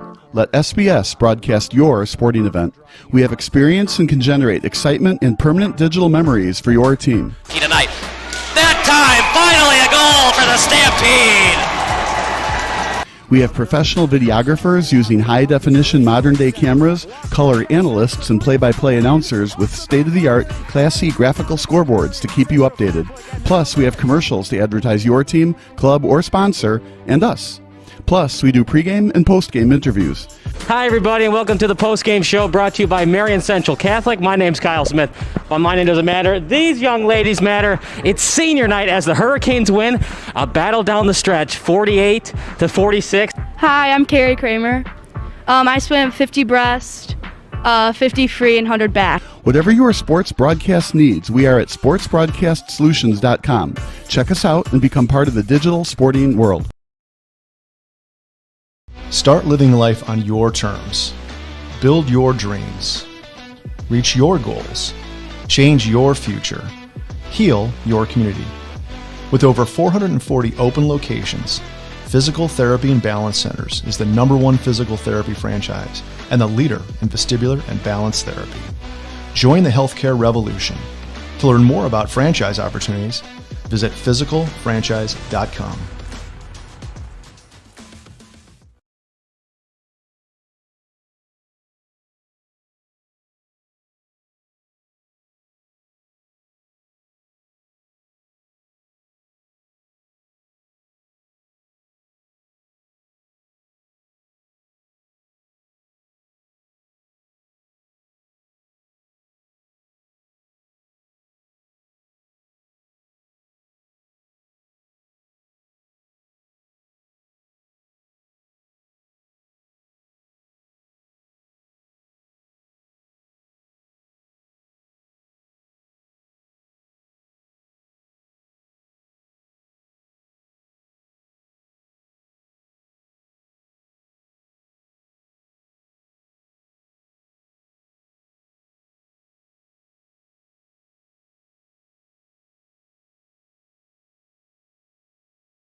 When it comes to orthopedics, we've done something extraordinary here along Chicago's North Side lakefront.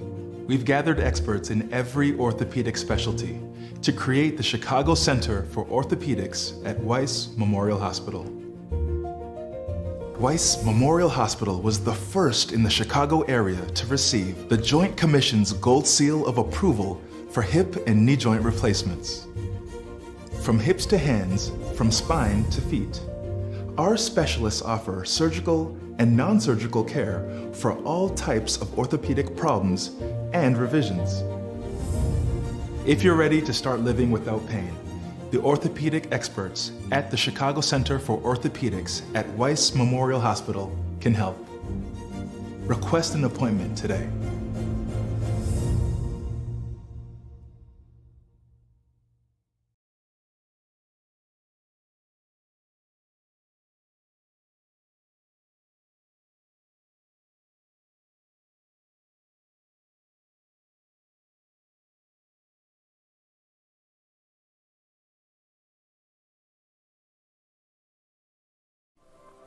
Hey, this is Sarah Greenfalk here of Psych Edge. Do you want to learn how to improve your performance, improve your confidence, improve your resilience? Coming this fall, Psych Edge is releasing 5 workshop classes that will give you the skills to accomplish your goals with increased confidence and resilience. This is your opportunity to learn all the main psychological pieces of mental training in one place, plus the process I've developed to build these skills. Go to my website, psychedge.club, and sign up for my monthly blog emails, which will include the updates on the class release.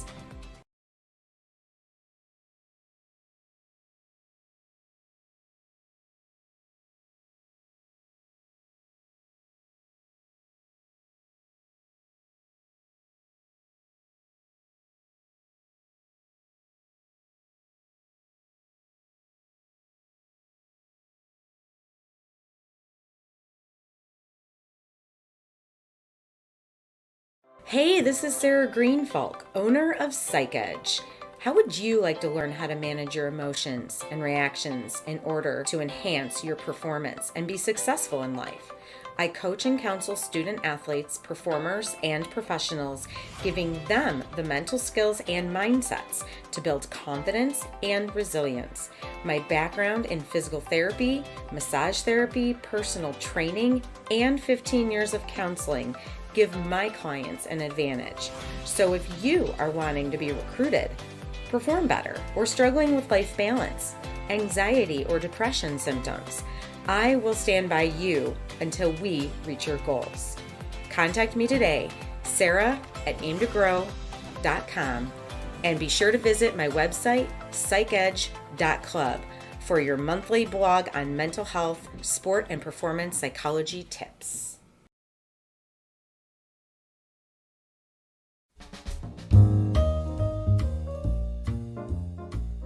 Hi, my name is Brian Campbell, and I'm one of the co-owners of Illinois Energy Windows and Siding. We believe in offering the highest quality products, services, and warranties, all for the best price. When you choose a home improvement company, you want a service support not only at the beginning, but also all throughout the future. We offer a no-charge lifetime service warranty. If any products, parts, or pieces should fail, one of our service technicians will come out to your house and service your needs for no charge. So contact us today, and one of our qualified home improvement specialists will come out to your home and provide you with a free, no obligation estimate. If you choose Illinois Energy for your window, siding, or door project, I guarantee you'll be satisfied. So call us, click on our website, or come into our beautiful showroom. Thank you.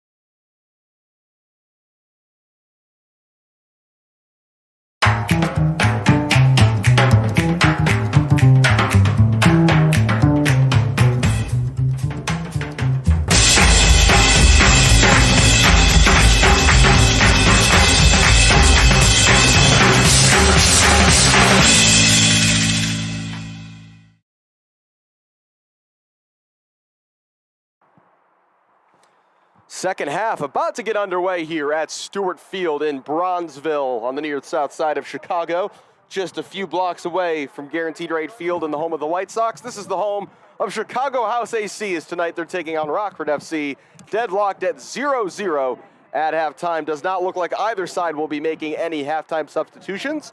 Chicago House definitely controlled the better of the play in the opening period. They have the only 2 shots on goal so far tonight. But we remain deadlocked at 0 as House look for their first home win in Midwest Premier League play. Alongside Kyle Smith, I'm Alex Campbell. Thanks so much for joining us tonight here on our broadcast. A reminder, Chicago House are right back at home on Sunday, 5 p.m., a little bit of an earlier start on a weeknight evening. As a reminder of who's on the field for both teams. Rockford in goal have number 1, Carson Davenport. They've been playing a back 3 so far tonight of number 12, Evariste Kakosi, number 4, Christian Betangelo, and number 17, Bertin Bugari. Wingbacks are number 2, Wei Tu, and number 11, Pedro Acosta. In the middle, it's been number 26, Connor Patton, number 10, Eric Manriquez. And the forwards have been Sebastian Bugari, number 9, Walid Shaibi, number 36. And I feel like I'm missing one. Oh, number 20, Sigifredo Perez, who's probably been the least involved player on the pitch. I think I've said his name only once or twice as Rockford get us started. Meanwhile, for Chicago House, in goal is number 33, Vlad Velikin. The defense right to left is number 12, Shaquan Reed, number 5, Guy Diatti, number 15, Kabani, and number 99, Florian Wador. In midfield are number 7, Adam Mann, number 8, Shannon Seymour, and number 14, A.R. Smith. The wingers are number 94, Damon Almazan, and number 25, Musa Morris. And up front, the striker is number 23 from Notre Dame, Alex Salvino. Early goal kick here for Rockford as the sun has gone just below the skyline off behind me. Hasn't quite set yet, but it's set on this game. And so we'll play the rest of this game in shadow and maybe some darkness as it goes on. 44 minutes to go of Midwest Premier League action here tonight. Kabani winning that header.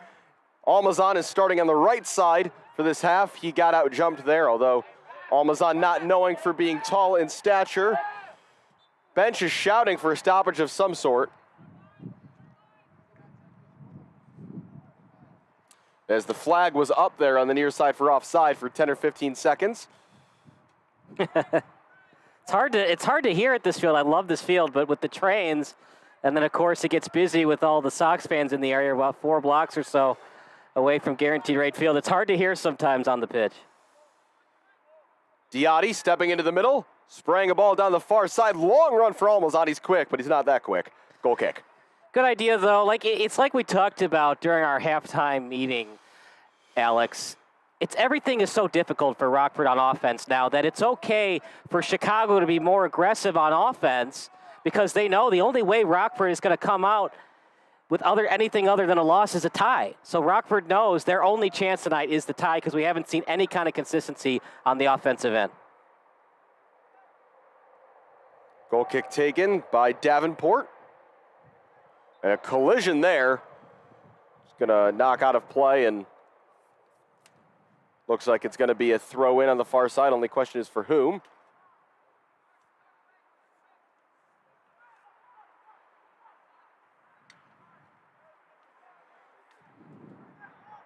And it will be a free kick for Rockford on the far side. Taken long onto this one is Sebastian Bugari. Bugari toward the corner, trying to win a corner. Kept in play by Reed. Reed finding Mann. Now A.R. Smith. Smith with room to run on the far side. Cutting in field a bit. They'll find the feet now of Musa Morris. Morris looking for the ball to the far side. I think he probably had Damon Almazan in mind. Couldn't quite find him as it rolls all the way through for Davenport. Yeah, good idea. It just didn't pan out that time. They're close, just no cigar right now on offense for Chicago House. Winning a throw on the near side is Kakosi. Off of Morris. A smile there from Kakosi.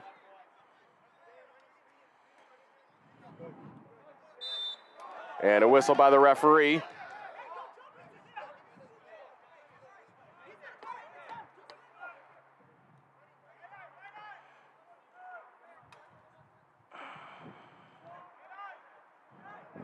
Free kick to be taken by Christian Batangelo. Batangelo high in the air toward the far side. Patton. Rockford in that first half really struggled to maintain any sort of consistent possession. That one's hit long first time by Velikan in the house goal. Sent right back the other way by Batangelo. Patton able to turn, could be a chance here. Kabani, no look clearance, only half cleared. More defending to do here for House. Yeah, Acosta, was that a handball by Morris? Referee says play on. Acosta, edge of the penalty area, cutting back. Deflected cross right into the arms of Velikan. Yeah, it's like we talked about earlier in the match, Alex. Unless you can go to your death that was a handball, you can't call it, especially in a 0-0 game like this. Diatti for his center back partner Kabani. Morris, man. Diatti. Seymour, one touch, looking for Reed. Good first touch, finds Almazan. Almazan finding space in field, wanted the run of A.R. Smith, who gives the thumbs up as it's cleared away. We've played 5 minutes here in the second half, still scoreless. You know, it's not a good sign for Rockford when we've been saying the strikers' names for Chicago House AC versus their strikers. Rockford at this point, they just got to find a way to hang on and get the 0-0 Down the tie. line, Reed into the middle. He was looking for his striker, Salvino. It's cut out by Bertson Bugari. Notice how the strikers and midfielders for Chicago were collapsing towards the middle. They want them to clear the ball out of bounds because it gives Chicago House a free ball on the throw-in. Rockford's got to find a way to clear the ball without always just kicking it deep. Throwing into Almazan, cleared right away by Way 2. Chicago's going to keep collapsing to the sideline and force Rockford to either kick it up the middle or try to clear it by dribbling the ball up. And a free kick awarded before that throw-in even found another player for some contact it looked like made there by Alex Salvino.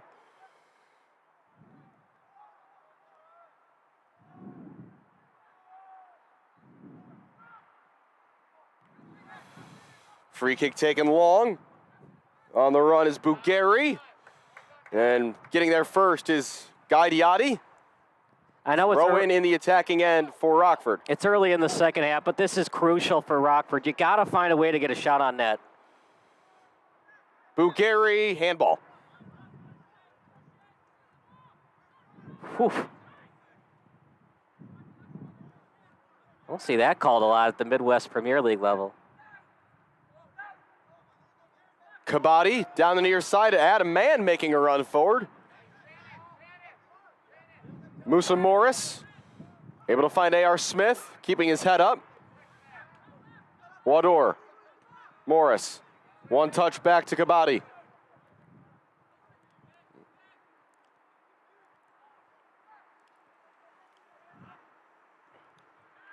Morris. Wador. Musa Morris, I should say. Playing a more infield role at the moment. Diatti, Seymour. Reed, back for Seymour. Good first time ball to find Smith. Smith waiting for help, here's Seymour. House looking comfortable in possession. Diatti stepping forward from center back to get involved. And he's made a run down the far side. No one's picked him up. Diatti crossed to the middle. Salvino, first time touch. Took it way wide. Salvino again. And is it a corner or a goal kick? A big missed opportunity for number 23 in white. Should have probably just tried to take that first time rather than take a settling touch. And in the end, it's just a goal kick. But that's the best chance either side have had in the opening 8 minutes of this second half. When you're that close to the goalkeeper, sometimes you got to do that no-look kick. I know it's hard to score when you can't see the net, but you're that close, the percentage of you scoring is high, even when you have to do the turnaround kick. Goal kick by Davenport, header won by Mann. Strong in the air, the Englishman. Seymour looking to bring that one down. Only finds Acosta, immediately looking forward for Shaibi or Bugari. Either way, a vital touch by Reed to boot that away for a corner, as suddenly House out of nowhere found themselves under some pressure. You know, I think that's why soccer gets the nickname the beautiful game. A lot of the goals are beautiful goals. And as much as I love hockey, you know, sometimes it gets the bad nickname, garbage goals, the rebound goals. So for either team, you're going to have to find a way to score outside of your element. It's going to be a one-timer in the air, a turnaround kick, maybe a bicycle kick. Finding a way to score that's outside your element, that's unnatural to you even. Corner kick in swinger, headed by Mann. Manriquez trying to settle it, flicks it back into the penalty area. Headed away by Seymour, then Wador. Now here's Morris. Can they turn defense into attack here, House? Referee, is he playing an advantage? He didn't say officially. There was definitely a foul in there. Nothing ever called. Here come Rockford the other way. That's when you get later on in the game, these officials will start to let things go. And that is the first shot on target of the game for Rockford. Walid Shaibi pulling the trigger. And now a man down behind the play yet again for Rockford. Yeah, that was a good angled shot, about 60 degrees. The problem was it was from 30 to 35 meters. Body's starting to fly right now for Rockford. They don't have the deepest bench in the world either. But he's definitely going to have to sit, at least for a couple minutes, as he was on the ground for a minute or two. Trying to see who that is. That's number 2. That is Way 2. The left wing back tonight. A little slow to his feet.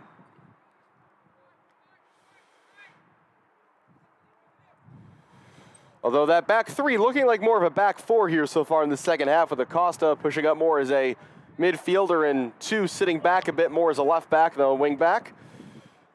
Pass intercepted. And now here's Patton. Through the lines now for Perez. As I said, he has hardly been involved tonight. Outside for Acosta. Acosta's delivery toward the far post, claimed well by Velikin, excuse me. He's just so good, isn't he? Fundamentally sound, read that crosser all the way, cheated up and got the ball. Excellent goalkeeping play.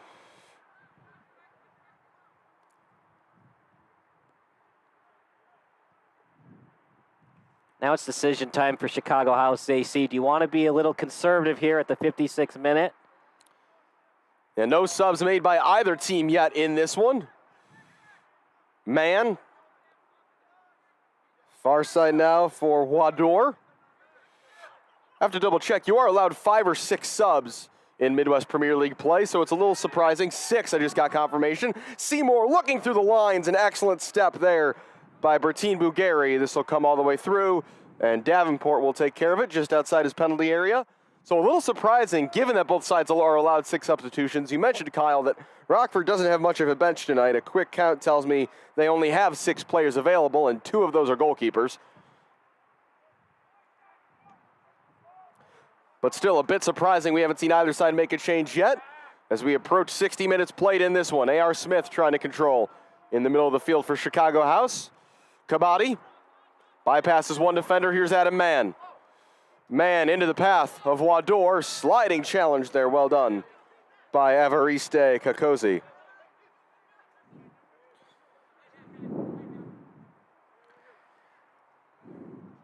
Florian Wador, the rising senior at nearby Chicago State, to take the throw-in. It's such a crucial game for Chicago House AC to get the win. You're at home. You've outplayed Rockford for most of the night. It would just be kind of a killer to get the draw. For Rockford, you'd love to get the draw because you've been outplayed both in the midfield and on offense tonight. Smith under some pressure, and a referee should have just played advantage. I don't know why he didn't. Adam Mann is wondering that and making it known to the referee. A.R. Smith a little slow to get back to his feet. To play devil's advocate, he might not have wanted to play advantage because Rockford was forcing to the sideline, but you're right, Alex. Usually they play advantage on Generally that play. speaking, in that situation, unless it's you're supposed to play an advantage if it's there, unless it's a red card. Yeah. Speaking of substitutes, Chicago House has 6 or 7 players warming up down to our left. No players out warming up for Rockford, kind of speaking to their lack of depth tonight. Here's Salvino trying to work around a defender and pushes him to the ground. That is a free kick in Rockford's favor. Yeah, you got to be careful. That could have easily been a yellow card. I know he's playing the ball, but he might have gotten an elbow in the stomach. Close to a yellow card, Alex. What do you think? I'd say that's pretty borderline. There was a bit of a shove there, but the lack of afters, I think, has prevented Salvino from going in the book for now. Free kick to be taken by Betangelo. Patton, swing and a miss. Reed jumping onto this one for House. Right back, flying forward down the far side. Reed looking to get his cross in. Still Reed, but good work by the winger, Sebastian Bugari, getting back to help defensively as he carries it forward now. But unable to control that one was Sigifredo Perez. Throw in for Chicago House. That's good defense by Rockford. They got rid of the passing lane in front, 5 meters away from the goalie. So what Chicago needs to do when they're in that spot near the end line like that, kick it back towards the middle and see if you've got a striker coming back into the play. Mann put a stop to that one. Seymour. Back now for Cabani. Musa Morris. Wador. Cabani. And now Diotti with space. Seymour, pressure coming. That was a clear handball. Is it clear enough for a yellow card? Referee's having a think about that at the moment, I think. It was definitely A.R. Smith, who's on a yellow card himself, is reenacting the play, saying that should be ruled deliberate handball and thus a yellow card. I would tend to agree there. That was a pretty unnatural position for that hand. Yeah, it was definitely inadvertent, but at the same time, why was he arching the hand forwards toward the ball? But an opportunity here for Shannon Seymour to deliver something into the penalty area. Almost everybody is forward here for Chicago House. We haven't seen many set-piece opportunities either side in the opening 15 minutes of this second half. Seymour to deliver. Chipped ball in. Smith trying to hold it up, and he wanted to go back to Seymour. I think it wasn't there. Man with the header. Almazan. Working along the far side, Almazan looking to get a cross in, sliding in, referee waves his flag and points in Chicago's favor. A free kick and another dangerous position upcoming for House. Yeah, I would just play this like a corner kick. You're actually about 3 meters closer to the goal. Do your normal corner play and see if you can get something towards the middle on a header.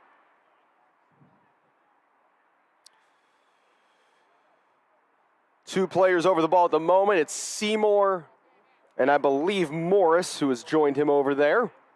2 in the wall. It'll be for Rockford. Slightly better angle than a corner kick.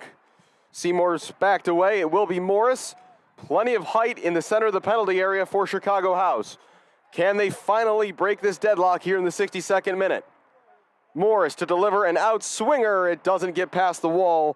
A header there by Perez, clearing for the moment. Seymour looking in behind. Can Morris get out of this one? He can. Just way too much on the cross. He was stretching all the way for that one, and it's a goal kick.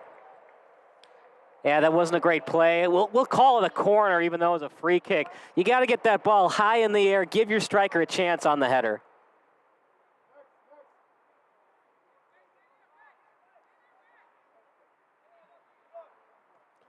Goal kick taken by Davenport. Straight out of play for a Chicago House throw, and we now have our first sub of the evening. Entering the game for Rockford is number 31, Abedi Bisoga. Bisoga is coming on, and he is going to replace Sigifredo Perez.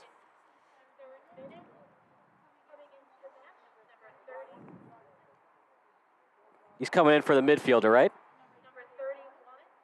Sigifredo Perez has been playing on the right side of that front three tonight, and in this second half has been more of a attacking midfielder, number 10. So it's number 31, Betty Bisoga, who replaces against Sigifredo Perez. If you're Rockford here, get the ball, get it out of bounds. But then again, Chicago's collapsing on the sideline, forcing you to kick it straight up. Seymour. Here's Mann. Space on the near side now for Wador. Back for Mann. First time cross. Is anyone there? Only a defender. Could fall for A.R. Smith. Can he get over the shot? He can. It was blocked by 2. Nice timing there by A.R. Smith, waiting for that ball to settle. Now Rockford trying to break. Kabadi hit that right into the body, and the referee rules the hand of Sebastian Bugari. It just missed the shoulder. A bad break there for Rockford and a good break for Chicago House AC.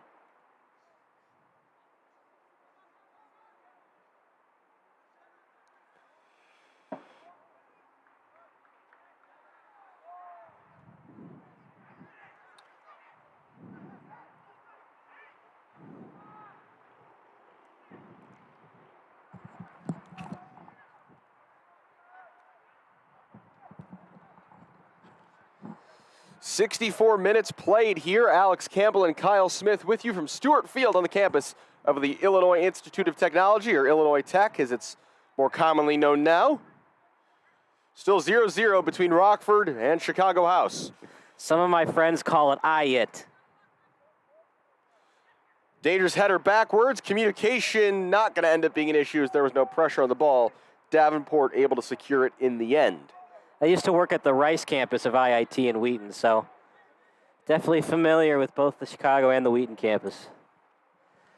It's just so tough for Rockford right now. The time of possession, we're not completely logging it tonight for live stats, but it's got to be at least 66% time on the attack for Chicago House AC tonight. Yeah, I'd say it's always hard to know for sure, but I'd say it's at least 60-40 in the home team's favor for sure. It's a dangerous pass backward. On the pressure goes Shaibi, and eventually House will find the outlet of their goalkeeper, Vlad Velikin.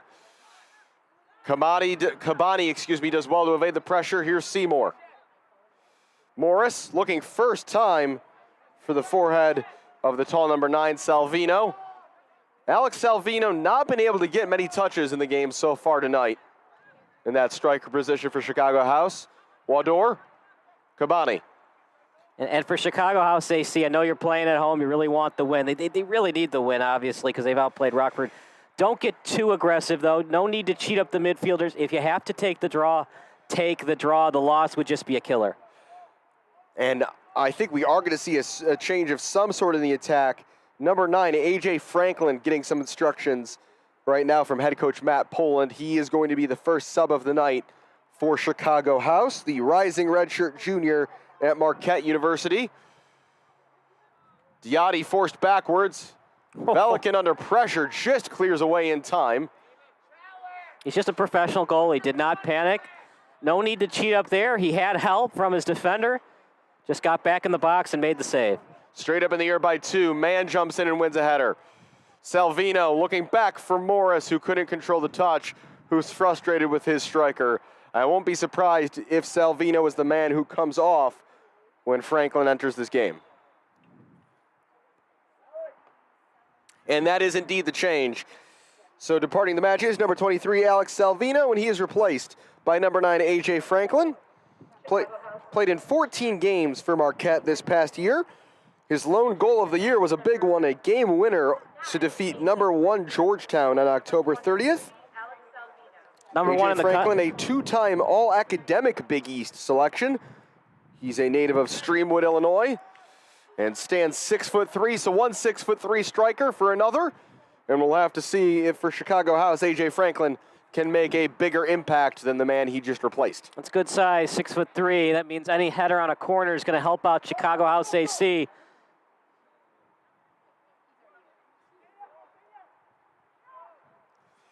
Cross to the near side. This is Acosta. Some catching up to do on this one. He will get there. Back toward his goalkeeper, Davenport. He's got to be careful here under pressure from Franklin. More pressure coming from Chicago House now. Here's Acosta, just keeping that in play. Giving it away to Almazan. Gives it right back, however, and wins it right back. A battle there between Almazan and Bisoga. And here come Rockford. Counterattack in progress. Flag will go up on the near side for offside.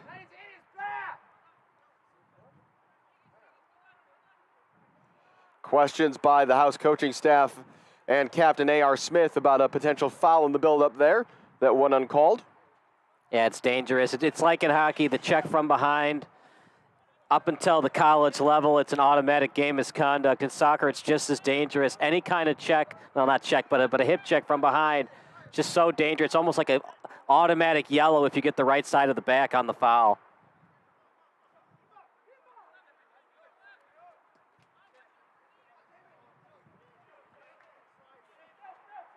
Out of bounds on the near side, we have a Marquette fan up in the booth. There's some excitement on the media side that a current Marquette Golden Eagle is on the field for Chicago House. I'm definitely not impartial as well, Alex. I'm an alum from Marquette, so go Golden Eagles. So plenty of Marquette representation up here in the booth.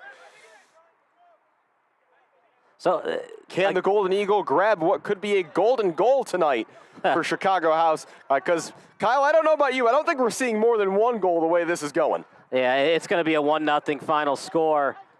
I just don't see Rockford being the team that's going to get it. And I don't even think they see it as the team they're going to get it the way they've had trouble Wador on the overlap to the end. That's a big challenge that came in there. Ball just kept in play. Is that still in play? It is. Wow. Wador, now it's out. The white line to the end line. It's a corner. And a very well-timed, important challenge there by Christian Batangelo. Because if he got that even a millimeter wrong, it would have been a penalty and maybe worse. Yeah, that was a bad break for Chicago House AC because they saw it right away that it went over the end line. They were trying to get into their corner kick offense quickly. And because this slowed down from the official not calling it right away, it allowed Rockford to set their defense. And now we'll see if Chicago can set something up on offense here. Corner to be taken by Musa Morris. He's got Seymour short if he wants him. Morris in swinger right in the middle of the field, all the way through and in on the volley. It's the center back, Cabani. He's been excellent in possession out of the back tonight. And maybe is it A.R. Smith, though, who's claiming the goal? Either way, 1-0 House here in the 71st minute on the corner kick. Volleyed home. I think it's A.R. Smith who's claiming the goal. It doesn't matter, and House won't care who got it. The home team leads here at Stewart Field. All right, so Rockford was able to set their defense, but one too many times that they were deep in their own end, and that time it finally cost Rockford. And it was Cabani. I was right on my first thoughts to the center back with the left-footed volley. No chance there for Davenport. And now the question is, where do Rockford go from here, having not produced much offensively? Chicago House now with the advantage, 20 minutes to play, and offense from an unlikely source has them in front.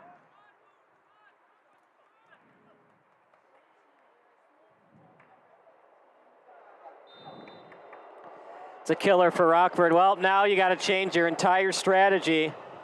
You're all out on offense. You can't afford the loss. You had it at 0-0, but too many times deep in your own end. Reed clearing that one partially away. And here goes Morris. Can House find a second quickly to maybe put this game away? I now expect things, Kyle, to open up quite a bit. Yeah, you're going to see Rockford's midfielders cheat up pretty much the rest of the second half. And a Chicago House AC sees that. Get your striker in the right position once the ball's live. And that's going to be another yellow card into the book. For that late challenge goes Musa Morris. Well, you're up 1-0. Now you can really be aggressive on offense. Don't want to get a red card, obviously, for A.R. Smith and his teammate. But A.R. Smith with the goal, 1-0 Chicago House AC. It's all Chicago tonight. Belkin hasn't had to do much, but it's a well-deserved shutout for him. Is when he's had to do stuff, he's made the saves and gotten in the way of those crossers as well.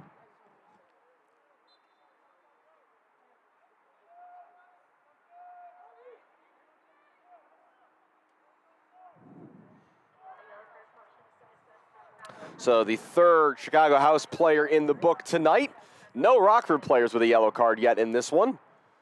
We're in the 73rd minute of play, and it's 1-0 on a 71st minute strike by Cabani. Ball came all the way through on a corner kick and a left-footed volley by the left-footed center back into the back of the net for his first goal of the season. Oh, so they gave it to Cabani, not A.R. Smith. Yeah, it's the bench did confirm that. I thought I saw that. I didn't think it got a deflection. A.R. Smith was simply leading the celebration with the substitutes off in the corner. By the way, your favorite high school, college, or soccer memory, text 330-957-7653. Text line open till the end of the game here on SBS. Adam Mann dropping back to help defensively. Smith.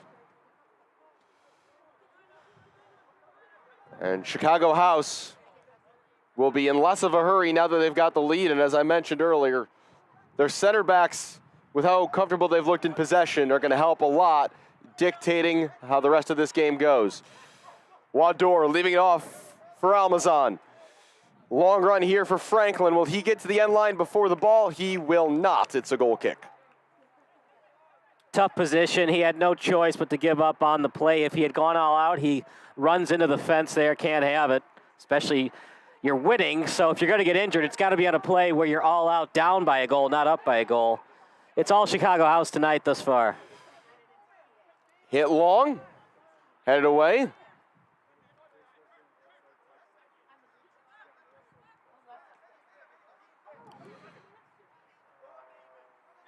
Down the line, pressure being applied here by Mann.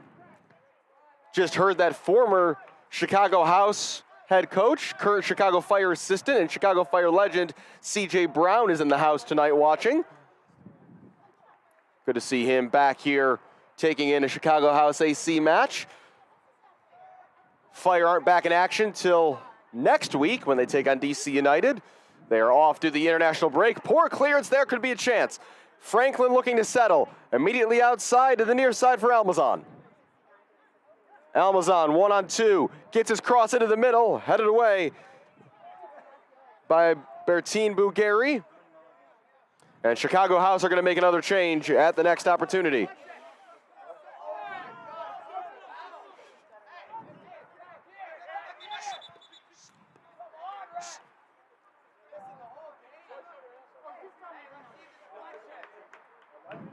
Chicago House didn't like it, but I think the ref got the right call. It looked like it was last touch by Chicago. Musa Morris going to be the player leaving the match. Sounds like number 11, Georgi Spasov, will be entering the game. Spasov, another Chicago area native, graduate of Niles West High School, native of Des Plaines, Illinois. Decision time for Rockford. Who do you bring off the bench? You need fresh legs. You need guys that can score goals. But as I said earlier, Kyle, they don't even have anybody warming up Rockford. So the 9 they started tonight, this might be the 9 they're going with as that ball bounces kindly for Davenport here in the 76th minute.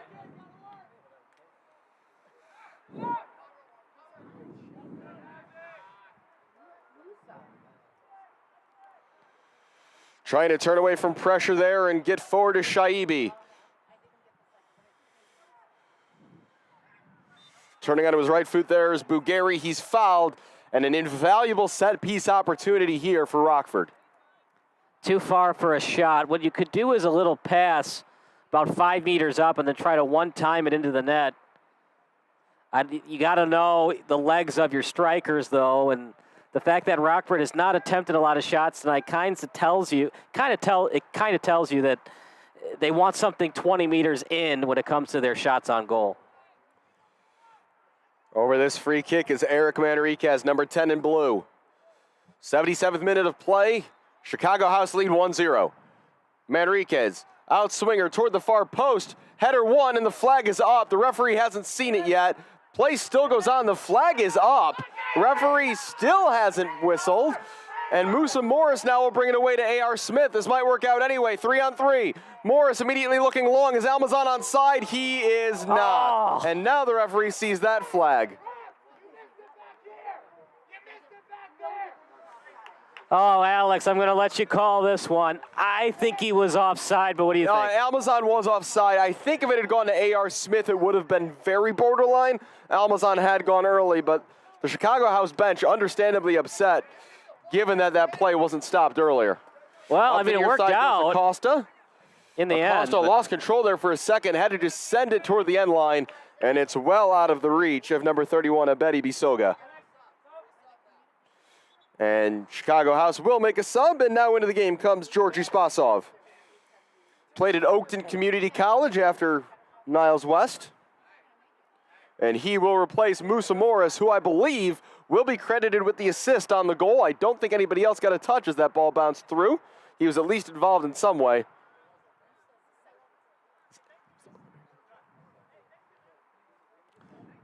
Morris making his way to the sideline. Damon Almazan will get a drink of water for his troubles.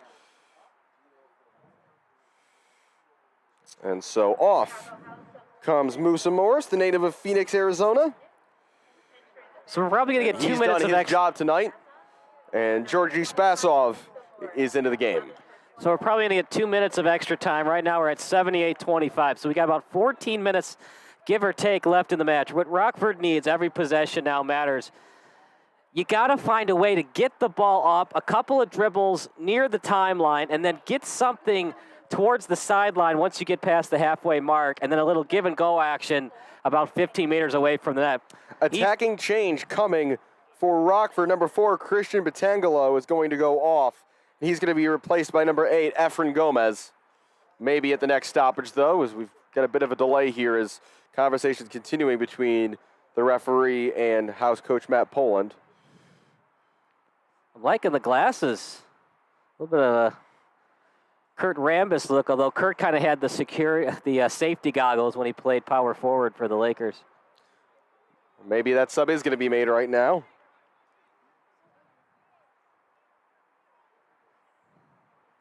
Again, it's going to be defender off and Efren Gomez coming on. Well, for Rockford, you need the win. Goals against is not a good tiebreaker against you when we come to playoffs, but you played hard tonight, especially on the defensive end. You'd hate to get the 1-0 loss. You're going to have to cheat up with the midfielders and the strikers. If it costs you an odd man rush, so be it. But a 2-0 loss, in my opinion, is just as bad as a 1-0 loss. So Batangelo is off the field, I should say. Efren Gomez is on. So the first roll of the dice tonight for Rockford FC. Goal kick here for Chicago House, as we've now ticked past the 80-minute mark, and that's a foul. And a free kick. And any dead ball now, it's in Chicago House's interest to take maximum time over. Instead, Seymour will take it quickly. Lots of room on the near side here for Wador. You can either take your time or try to get it in deep. If you get beat on the play or bad positioning, just kick it out of bounds like that. Kabani looking for Smith. He will keep that. Not quite in play. He was hoping for it to be a throw rather than a goal kick, but he is unsuccessful. Yeah, what you want to do on that is you want to very barely touch the ball.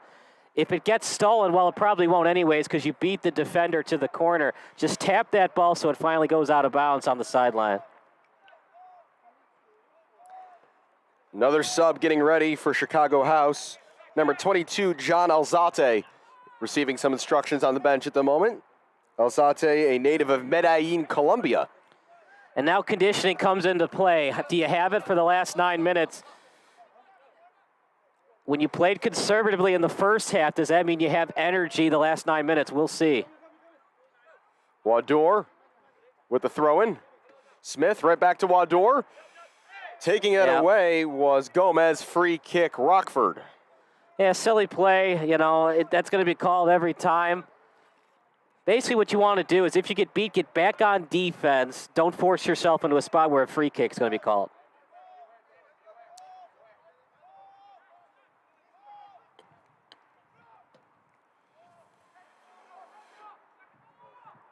Seymour onto the chest of Franklin.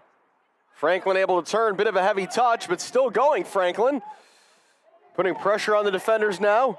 Still Franklin, free kick. That was good play, though. Got a little too aggressive at the end, but before that, he was about to touch the hip, then got off the body position. At this point of the game, losing the ball isn't as important as being out of position. You got to be in position, get back on defense, help out your midfielders and your defenders. Sounds like it will be Shannon Seymour coming off the field for Alzate. That change to be made at the next opportunity for House. Mann going back for the goalkeeper, Velikin. Yeah, I was surprised Velikin didn't pick the ball up there to waste time, but Velikin's got a nice boot, so I'm fine with it. Well, in that case, he can't pick it up, given that it was a pass back with Mann's foot. Yeah. Header could have allowed for a pickup on the back pass, but Velikin limited in which extremities he could use in that instance. Velikin again clearing away as we approach 83 minutes played. Yeah, that time you don't want to pick it up. It's a good one-timer to kick the ball straight up and waste time, and that's what Chicago's going to do the last 10 minutes as we're going to play up to 92. So here comes the sub, Shannon Seymour. After a hard 83 minutes of work in the center of the park, will depart, and he is replaced by John Alzate. Alzate, currently a rising senior at Taylor University, which is also the alma mater of head coach Matt Poland. So there's that connection there. 6 games this past season for Taylor University for Alzate, again the Colombian. And he replaces Seymour, who gets a high five and a hug And Seymour was great Matt tonight. Poland. Gave them a lot of efficient minutes. Good crossers, good positioning on defense. He was just great tonight.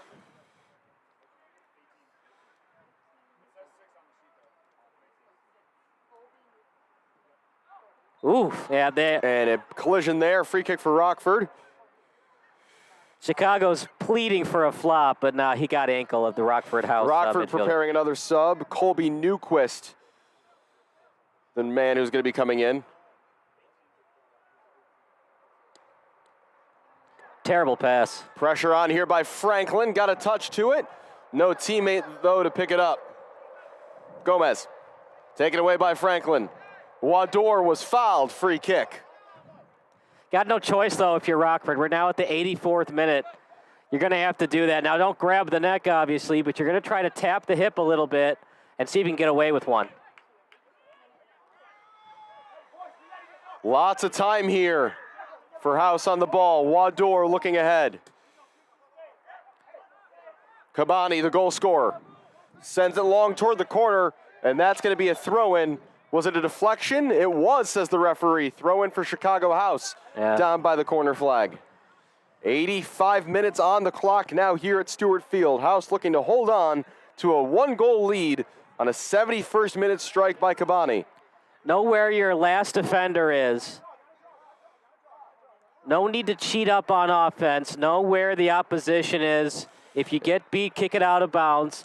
And don't get beat on defense. Make sure you got last one back and nobody gets behind you. It's going to be change up top. Number 9, Sebastian Bugari leaves. He's replaced by number 18, Colby Newquist. Valken's eyeing that too. In case of a cherry picker, he's going to cheat up and kick that ball out of bounds. Kabani. Diatti way up in the air. Reed able to get a foot to it and just sends it forward once again. On the chase for Chicago House was Spasov. Smith trying to wriggle away from pressure. Still Smith. What a job done there by A.R. Smith, and then a no-look pass to finish it off. Yeah, that's why he's the captain. Spasov with the flick. Reed trying to get on the end of it as it's cleared away by Connor Patton. Off a House player, though, so a throw-in for Rockford. Getting closer and closer to the 87th minute. Now all you got to do is kick the ball deep and pray. House back in possession. Franklin couldn't find a second touch after his first. Near side here, looking for Efren Gomez.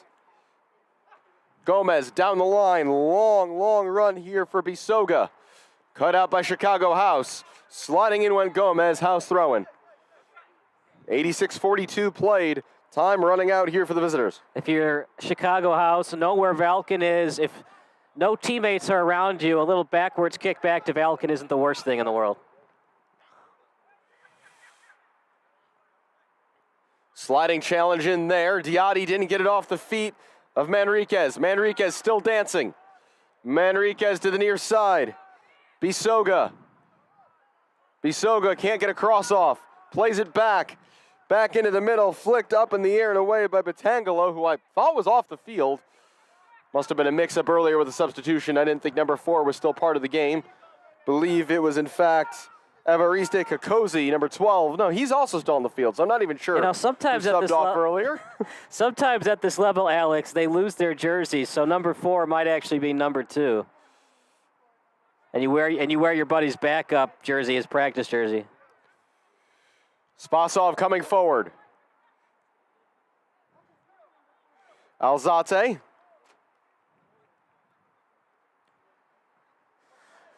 So Alex, for people that aren't that familiar with the MPL, let's say Rockford loses 1-0. Is the first tiebreaker goals for or goals against? Generally, goal difference is going to be in your standings the number 1 tiebreaker, and then I'm not sure in the Midwest Premier League. After that, it largely depends on what league you're in. The rules can be a little bit different. Goal differential being the number 1 tiebreaker is pretty standard, but generally after that, I would say it is more likely to be goals for than goals against. So the goal differential, so for Rockford, you really want the 1-1 tie, but the 2-0 loss, I know I said it's okay to lose 2-0 if you're really aggressive on offense to try to get the 1-1 tie, but... Points are the most important thing in the standings, so I think if you ask Rockford, they're going to go for they'd be willing to sacrifice a 2-0 loss in the efforts to go for a 1-1 tie, because that point is that vital to them. Manriquez trying to stride all the way through midfield, and eventually he's blocked off by Reed as we approach the 90th minute of play, and Chicago House is going to prepare one more sub. Almazan working in the corner toward the middle. Almazan on his left foot, still going Damon Almazan, still Damon Almazan. Almazan still into the feet of Franklin. Franklin looking to get a shot away and does. It's blocked behind by Kokosi for a corner. All right, take your time on the corner. This is most likely going to be a Chicago House victory. Rockford's got no choice. If they get the ball on the steal, they're going to have to do a give and go and see if they can just win a foot race against the defenders of Chicago. 90th minute, Chicago House understandably in no hurry as Adam Mann moseys over to take this corner. Most likely just going to be a little tap kick to your closest teammate and then just play a little monkey in the middle, keep away to get the victory. We're hearing there's going to be 4 minutes of added time. Corner kick is taken short and immediately intercepted by Gomez. Throw in for Rockford. And the House bench can't believe it. The assistant referee on the near side points in House's favor. Yeah, it's got to be. That will get things changed. This time I agree with Chicago House. That was clearly Chicago AC's ball. That's why you take your time. Make sure you get the call right. Almazan toward the corner. Does well to keep it in play. Toward the middle. Is that a foul? It would be a penalty if it is. Staying down is Alzate. Play goes on. Referee says there's no foul. That's big, Franklin, Alex. Back for Wador. That could be a 2-goal differential for Chicago if they awarded the penalty and then got the penalty kick goal. Now it's just a 1-goal differential. Knocked away again. Mann's got it. Almazan back to the goal scorer, Cabani. Almazan. Smith. Smith sends a player to the floor. Chicago House playing keep away now. Here's Alzate. It's the N1 soccer tour here at IIT. Alzate. Reed. Wide for Spasov. Spasov into the middle looking for Franklin, headed away. Number 3, Josue Fernandez is going to be the last sub of the night for Chicago House. And that substitution should be made now. Getting a little colder here in Chicago. And sub will be made. Coming off the field is number 94, Damon Almazan. Lots of running done on both flanks tonight for Damon. I got to say, man, I talked about it on the last broadcast I did against Steel City. This is one of the nicest soccer pitches I've ever been to.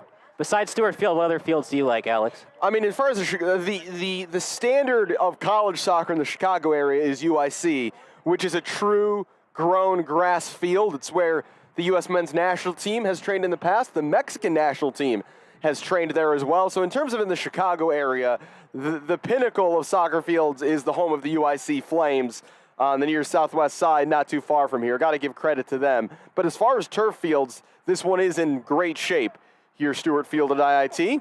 Just a beautiful field. It's a nice area. White Sox Park is right down the street. Reed gets upended, and it is going to be a free kick for Chicago House. Can't fault the aggression right now being shown by Rockford in these waning moments. Don't want to be too aggressive, though. You don't want Chicago House to think you're going at the neck or trying to hurt somebody, but just aggressive play, and it led to a person falling to the turf. Velikan on the ball, and once pressure is applied, he just sends it long. Header flicked backwards. This is in Chicago House's favor. Spasov wants to let this run out for a corner, and he wisely does as time continues to tick away here from Rockford as Chicago House closing in on their first home win of the season. Well, you're up by a goal. You're clearly going to win this game. You could probably run some corner plays you don't usually run, the ones you're not as comfortable with, that you haven't practiced as much.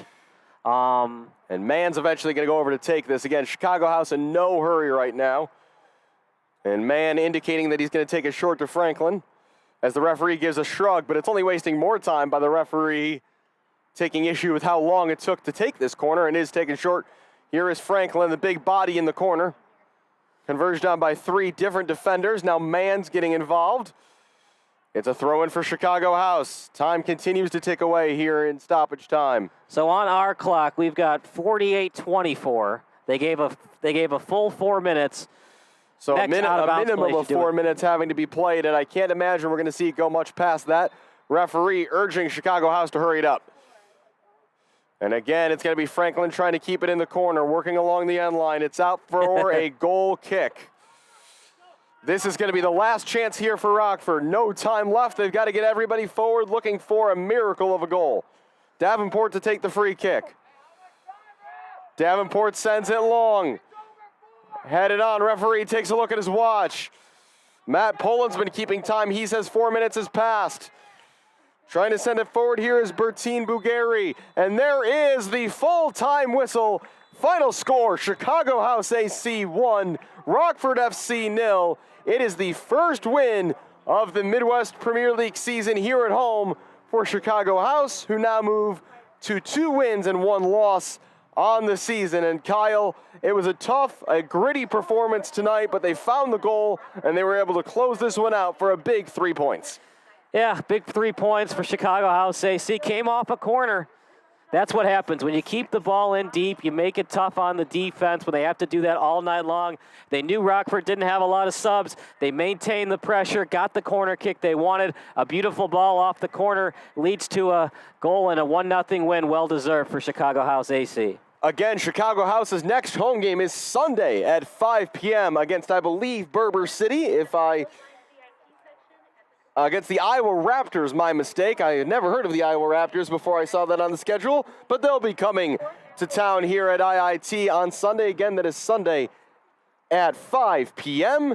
So for Kyle Smith and for everybody here at Chicago House AC, thanks for watching the broadcast tonight. I'm Alex Campbell, and we'll see you Sunday once again from Stewart Field. Have a good weekend, everybody.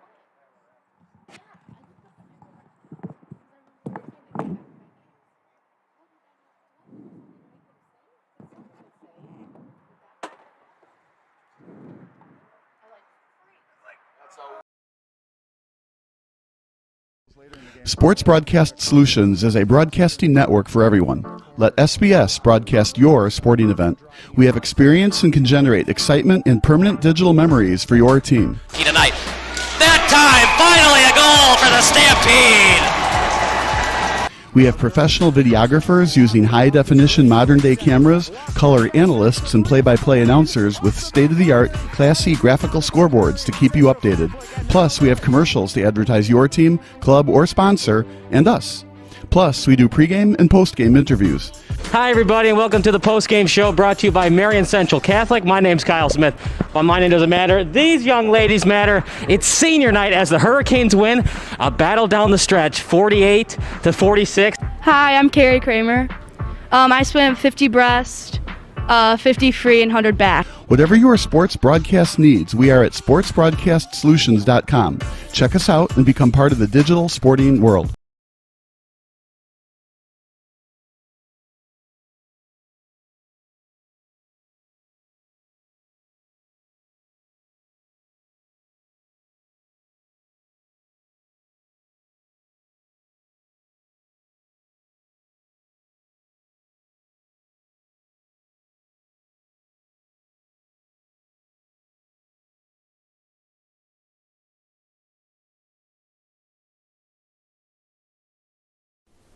Sports Broadcast Solutions is a broadcasting network for everyone.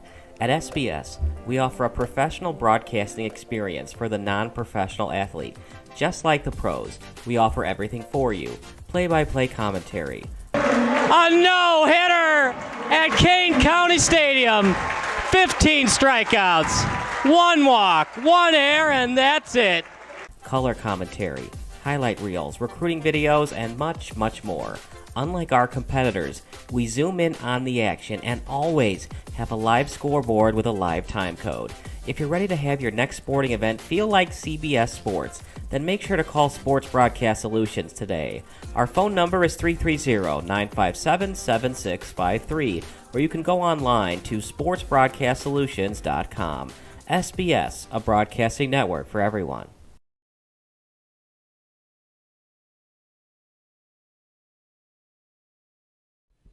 Sports Broadcast Solutions is a broadcasting network for everyone. Instead of spending hundreds or thousands with all these college recruiting sites, let us put together your college highlight reel. For just a fraction of your potential college scholarship and significantly less than these recruiting services, we got this. In addition, we put together highlight reels for teams, including high school, your club team, or travel team. My teammate gave me a great pass, and I just took it. The other team slashed me, took the opportunity, saw where the goalie was weak, and I just shot it there. Solon, O'Connor, and Marsh back on defense. And Marsh gets a blowout. We got a breakaway at 2-0. A shot, and a goal! So 3-3. The power play was officially over. Whatever your sports broadcast needs, check us out at sportsbroadcastsolutions.com. Check us out and become part of the digital world.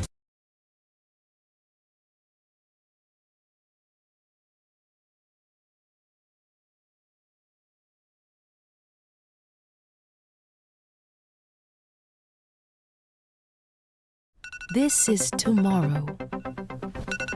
Tomorrow, very early, someone will go on her first ever run. Right after, Shelly Ann will run the 100 in under 10 seconds. By lunchtime, a shoe will grow from a seed. The WNBA will surpass the NBA in popularity. This tennis legend will launch her own video game. Also, tomorrow, we will all finally respect athletes' mental health. A woman will run a marathon on Mars. Tomorrow, we will celebrate new champions. And one sport is declared a human right. Tomorrow, we'll go really crazy.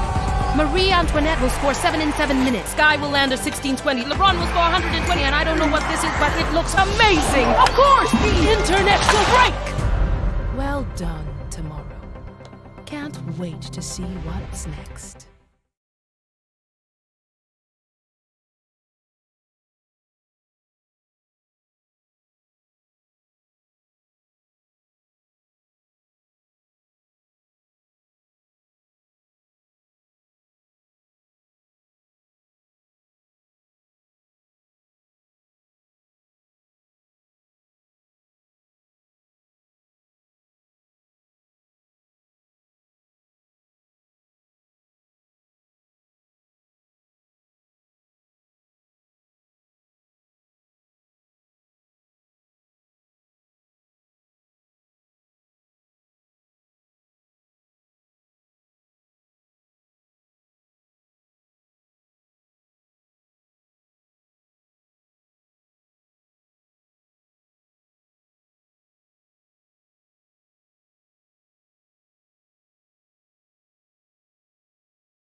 When it comes to orthopedics, we've done something extraordinary here along Chicago's North Side lakefront.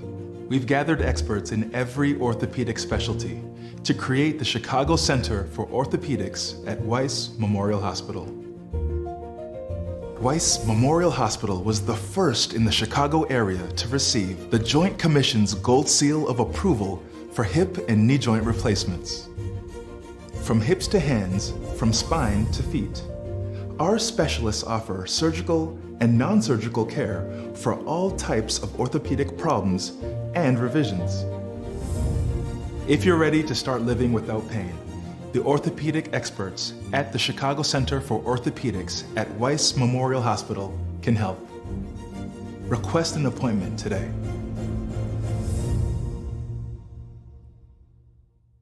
It's May 26, 2002. Game 4 of the Western Conference Finals is taking place between the Sacramento Kings and the Los Angeles Lakers. With the Lakers down by 2 in less than 10 seconds remaining, one of the NBA's winningest franchises is very close to succumbing to an insurmountable 3-1 deficit. And while the Kings are in a great spot to win on the road, they probably shouldn't even be in this extremely stressful situation. If the Kings can hold on for the win, they'll be one step closer to reaching the NBA Finals for the first time in over 50 years. All they need is a defensive stop without fouling. And for the Lakers, they need a clutch contested shot to avoid losing their second straight home game against their in-state rival. But there's so much more happening here besides a potential 3-1 series edge or 2-2 series tie. To fully appreciate the magnitude of what happens next for both teams' fan bases, we have to do our due diligence.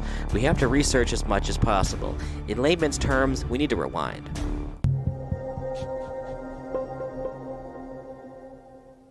Down by 2 and the clock ticking, the Lakers are in a precarious spot. They can either go for the win with a 3 or try to make a contested mid-range jumper and play for overtime. The Lakers used to own the Kings in the postseason. Shaquille O'Neal even compared the team to their female counterpart in the monarchy system. We're not worried about the Sacramento Queens. The Kings are now playing the Lakers for the third straight time in the postseason. After nearly pulling off an 8-seed versus 1 upset in 2000, Sacramento is trying to avenge last season's playoff sweep at the hands of the two-time defending champions. Going into the 2002 postseason, the Kings were 0-5 in all 5 of their road games at the Staples Center. But things are different this time around, as the Kings won Game 3 in LA just 2 days ago. And with summer less than a month away, the Kings are seconds away from taking a very important 3-1 edge. But the team with the Western Conference's best record shouldn't be in this spot. Let me explain. Sacramento led by 20 points at the end of the first quarter, and they increased its cushion to as many as 24 after a dunk by Hedo Turkoglu gave his team a 48-24 lead early in the second quarter. The Lakers then made it respectable by becoming lethal from downtown. 6 of their last 8 points were via the three-pointer, including a buzzer beater by Samaki Walker at the end of the first half. Still, the Lakers are nowhere near their usual dominance against the Kings.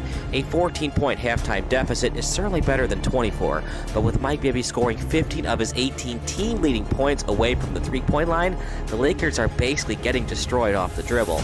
Every single Lakers starter has a plus-minus worse than a -5.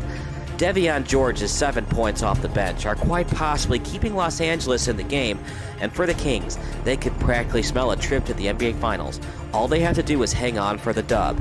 A 65-51 lead at halftime doesn't guarantee victory, of course, but the Kings can smell blood after getting swept by the Lakers during last season's Western Conference semifinals. The Kings are one step closer to achieving something they haven't done since they used to play in Rochester, New York, reach the NBA championship round. During the infancy days of the National Basketball Association, the small-market Rochester Royals defeated the New York Knickerbockers 4-3. It was a big win for the NBA, as it proved to the fans even small markets could compete with the top media markets and glamour of New York City and Boston. However, even after the team moved to the Rochester War Memorial Arena in 1955, the Harrison brothers were forced to move the team to Cincinnati in 1957, and while the Cincy Royals got close to getting back to the NBA Finals in 1963, those pesky Boston Celtics eventually defeated them 4-3 during the Eastern Conference Finals. In those days, the EC Finals were known as the Division Finals, and the Royals returned to the Division Finals in 1964. This time around, Boston easily...